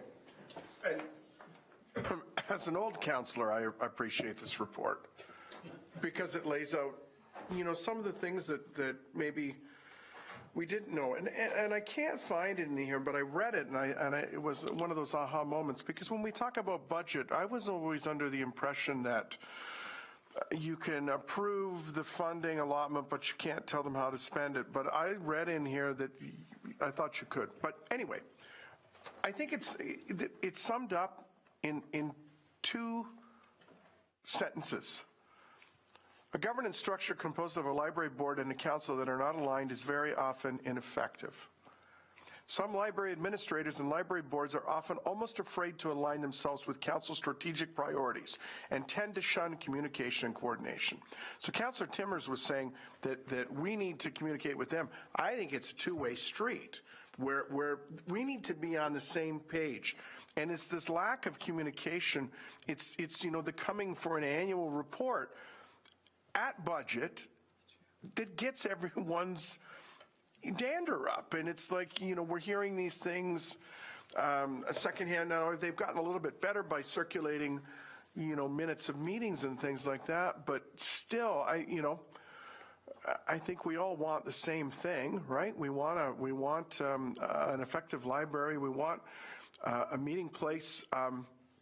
It sounds, you know, where we've got ours established was the right place to put it, rather than on a deserted street or in a high school or things like that, because of all the issues. And we just have to overcome some of the perceived distractions or things, because they're not mountains, they're just molehills. So. Mr. Koppoulos, did you want to say something? Through you, Mr. Chairman, thanks for the opportunity. Councillor Patrick, I completely agree with you, and if you look at page 15 of the report, it really does talk about that information and meetings with council and how that should be occurring and the regularity with which that should be occurring. So, I mean, my goal in going to speak with the board will be, again, to take them through a similar presentation like we have today and to highlight there's a desire by all of us, both on the administrative and political side, to work with the respective board and administration of the organization to ensure that that is happening, that we aren't surprised when things are brought forward, that we do know what each other's issues are and how we can help each other and leverage each other's strengths in that. So, Councillor McMillan, then Councillor Thompson. Yes, thank you, Mr. Chairman. I go back to one of the comments that the CEO made about strategic planning and that it is critical to almost any organization. Interesting enough, the Library Act does not require that the library do that, but just rest assured that our library does have a strategic plan and always has, and it is needed for accreditation, and our library has had that accreditation for many years. And it is a very important part that comes up in the discussions at the board level on the strategic plan. So it is very high on the agenda of this particular board. This particular board, too, has a couple of other initiatives that are going ahead with now, and one of them is a legacy document. And to my knowledge, this has never happened before with the library. And because this is the end of the term for this particular board, the board is going to write a legacy document that is going to be guidance for the new board when they come in January of 2019. And I think that's a giant step forward as well. And they are also looking at documents now on board self-evaluation so that the board members will be able to see what are the criteria and what are the things that board members should be doing and maybe we're not doing. But that's another initiative that is taking place, and that's going to be on the agenda again for our April meeting as well. So there's some good things happening, and it's a pleasure to sit on the board too. They're a good group. Thank you. Dave, and then Diane. Thank you, Mr. Chair. This was some very interesting reading, I got to say. I was shocked to hear some of the things that are in there, and it was a good education nonetheless. My curiosity is around how Mississauga operates and how we as a municipality can become,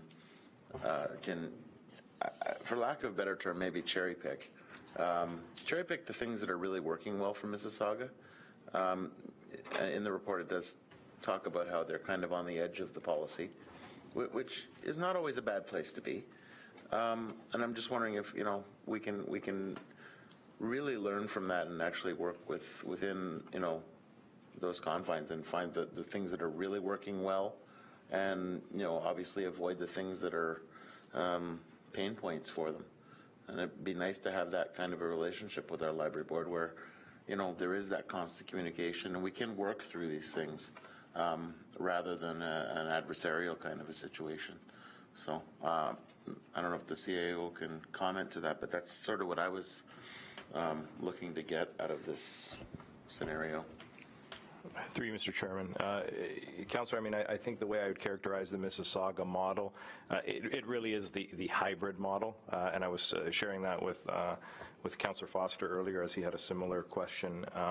It really is the model that, again, to use the dotted line comment that Councillor Brunet highlighted, that really formalizes that dotted line reporting structure in a much more formalized way rather than in a cooperative way.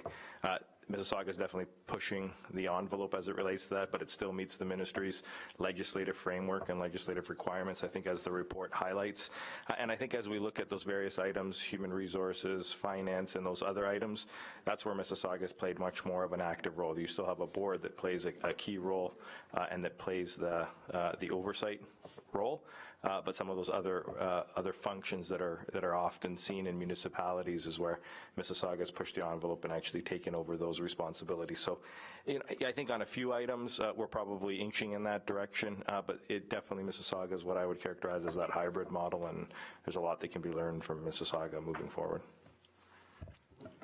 Thank you, Mr. Chair, for the second go around here. Certainly, it was very interesting to see the areas of service level agreements and the alignment with municipal policies. I think that's, I mean, the framework for the municipality is there. It's been tried and true for a while in most cases, and certainly it's not a bad thing to have everybody kind of rowing in the same direction. So anyway, that's my 2 cents on it. Thank you. Councillor Njima, then Mayor Easton. Thank you, Chair Foster, and thank you, Councillor McMillan, for bringing up the legacy document. It's a great idea, and we actually did do that last term. We sat at my kitchen table and put together a legacy document. and one of the top, I think there was 5 recommendations, and one of the top one was communication with council on a regular basis, because we recognized, and I've seen it through this term as well, that it could have solved a lot of problems if the board had come forward on a regular basis and talked about what it was doing. And then, so I don't know what, and that's obviously a recommendation that's come out of this report. Regular communication never hurts. It's a good thing. So I don't know how, the legacy document that you create, to make sure that the future board actually does look at it and consider it. So keep that in mind. Yeah. Mayor Easton. I found this report also quite enlightening, and when I finally was able to digest it, I really felt that it became like the gold standard. This is the way it is, folks. There's a few options here, but basically this is what it's all about. And so the relationship obviously could be better, and so now we're going to rely on the CAO to see what he can do to help this move forward. And we have an opportunity now here to recruit a different team if that's needed. But I do think there are some very good subject experts on the library board. So those people need to be given credit, but we'll be able to recruit and do orientation. And hopefully, with a strong chair, things will move forward, because it has not always been like this. It's all about personalities. I can remember some of the past CEOs of the library who are just outstanding communicators.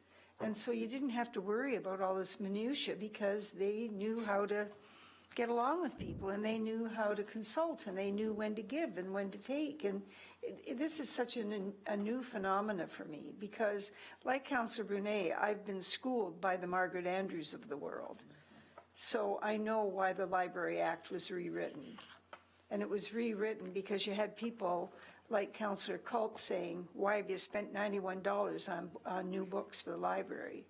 And they just weren't going to put up with that kind of interference anymore from mercurial councils. So I think Ken did a good job of stating, this is the way it is. Listen up, learn about these facts, and don't try and, move too far away from them. So I think in defense of the library board, and we have this problem on council, is who are the subject experts? And we have this problem at the region. When one of the councillors at the region decides they're going to get into the melee of operations, if they mess up, I can't hold them accountable. But if a staff person messes up, there's an accountability chain for that to be dealt with. And it's no different with the library. So we may think that we know what is needed, and maybe we do, but the subject experts are the ones who are going to be held to account. So I think we have to keep that in mind and make sure that we aren't foisting things on people that we are not accountable for. We can use our expertise to judge, but we should not be using that expertise to write the report or state, I don't believe it's going to be this way or that way. That's my position. I think it's the whole business of staying out of the weeds. In the meantime, I'm relieved to know what the rules are. I'm relieved to know where to go to look up the facts. I don't have to rely on any anecdotal information. And I can only trust that come next term, that through recruitment and orientation, things are going to be better. Because we have not gained much. And it's a shame because the library staff work really hard.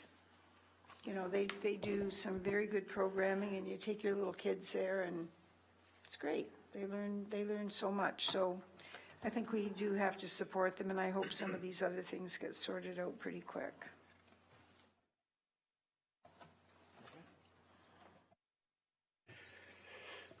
Councillor McMillan?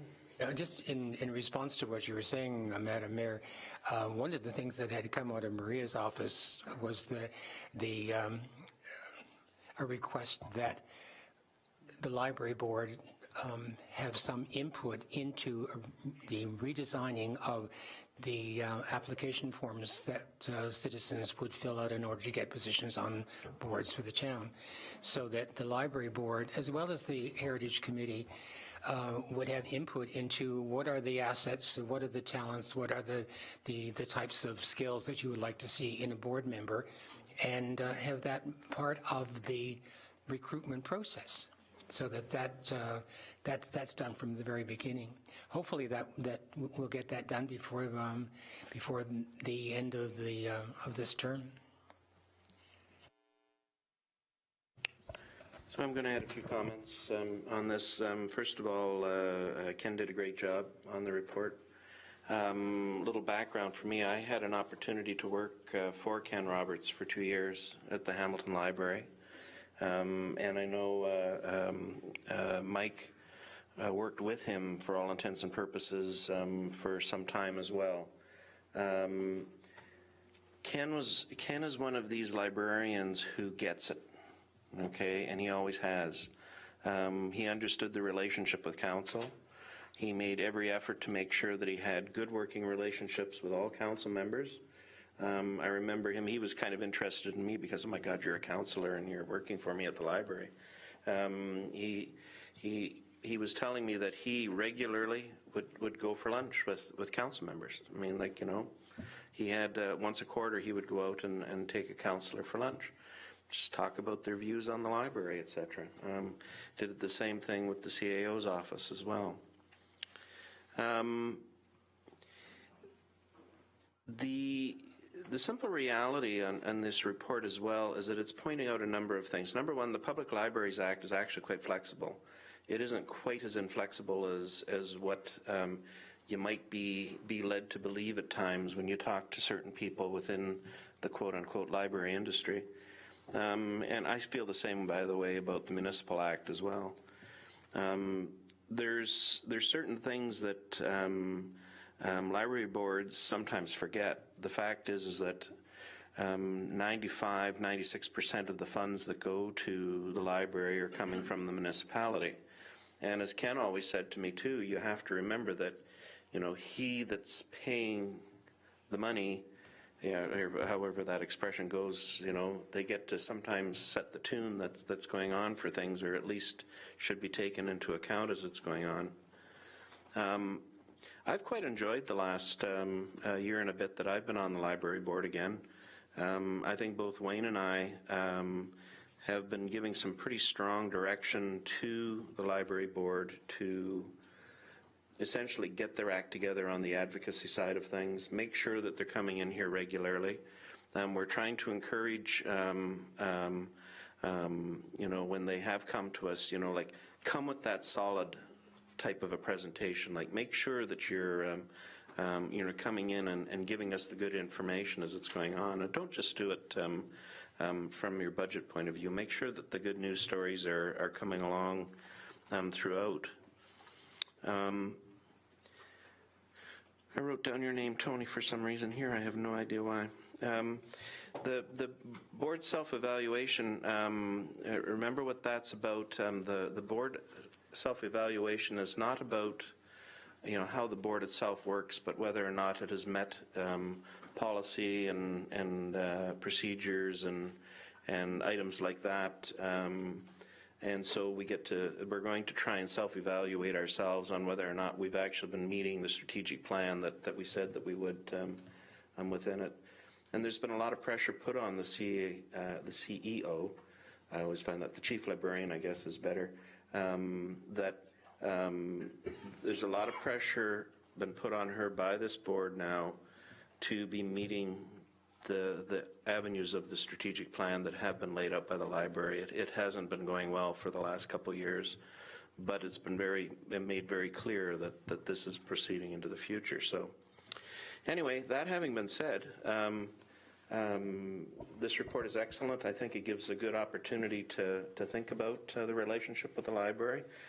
I happen to be one of these that believes, like the Oakville and the Mississauga models, where the library is a consummate partner within the thing, is the way to go. I think it cannot be an island unto itself.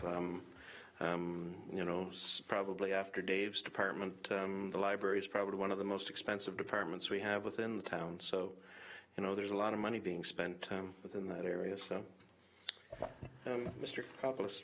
Through you, Mr. Chair, I just think, just in closing, I wanted to highlight one more thing, and that is for some of you that are on the board, you'll know that they were going to be undertaking a needs analysis, and I think that is still part of the strategic plan. And by a needs analysis, I think in a very simple way, as they grow, as they move forward, what are their needs, both from an infrastructure and spatial perspective, as well as some of the other things that go into making libraries successful. I think one of the recommendations, and I've discussed this in a very transparent way with the chair and vice chair of the board in sharing that this report was coming forward, is that be delayed at least a little bit so that I can have a conversation with the board, highlight what's in this particular document. And I think one of the things that when I asked Ken for advice as the CAO of the organization and the administration of the municipality, one was the needs analysis really does need to reflect the vision of the board and the CEO together. And I think as we come to an end of a term, it's probably something that should be started, but probably something that needs also input from a new board as a new board comes in. And so I've shared those comments. I'll be making similar comments when I speak to the board and can report back to council on that particular piece. I know the library had set aside some budget dollars to do a needs analysis this year as they look at their own strategic plan and some of the objectives within it. So that is the last kind of element I wanted to share with council, and I'll be making those comments at the library board as well. Mayor Easton. A note here. There are a number of ABC groups, agencies, boards, and commissions. The police board is one. The Conservation Authority is another. And I just would like some clarification on whether the library board is a third one, where the rules and regulations are set out because they are a product of the province. They bring the budget to council, and council has one task and one task only, and that is to say yes or no.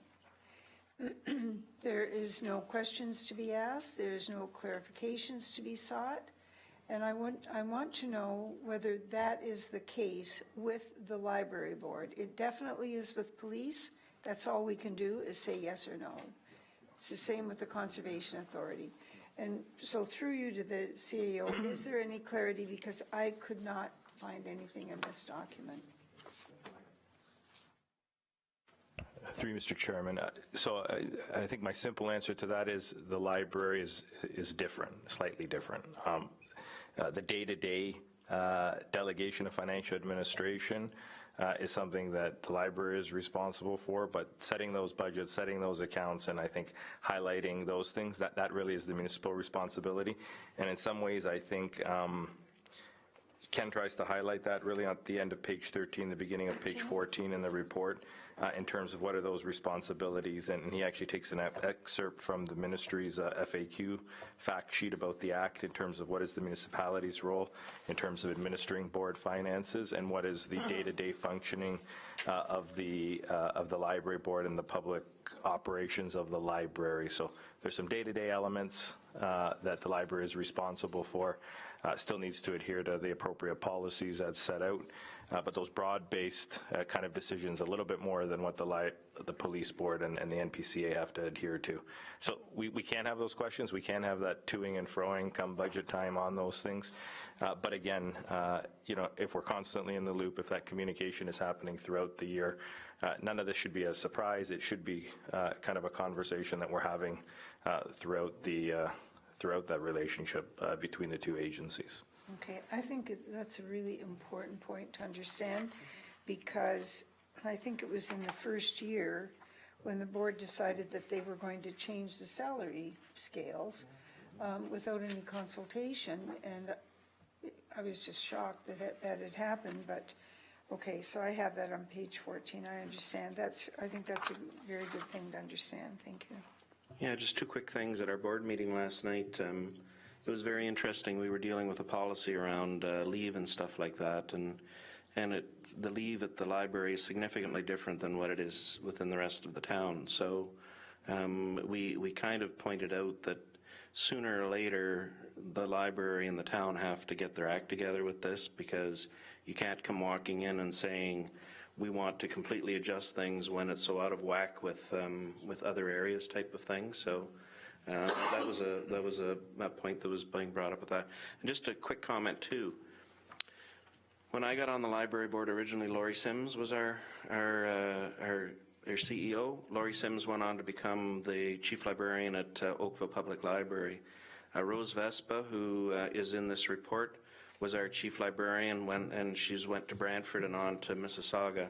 Margaret Andrews was our chief librarian and was the president of the Federation, the Library Federation in Canada, as was Ken as well. So suffice it to say that we've had some extremely strong people within the library field here over the last number of years. So, okay, and that note, what's that? She's not a librarian. And by the way, on the board right now, like I have my library degree, but there's two others that have library degrees as well. And we make sure that we're not instructing the chief librarian on how to be a librarian. But we sure as heck don't mind digging into the policy end of things. So I'd say that's to say the least. Motion moved by Councillor Renchima, seconded by Councillor McMillan, that Report 80-1805 regarding library governance update be received for information, and that the CAO of the Town of Lincoln be directed to meet with the Lincoln Public Library Board to discuss the recommendations contained herein and report back to committee with an implementation plan. Any questions to the motion? All those in favor? It's carried.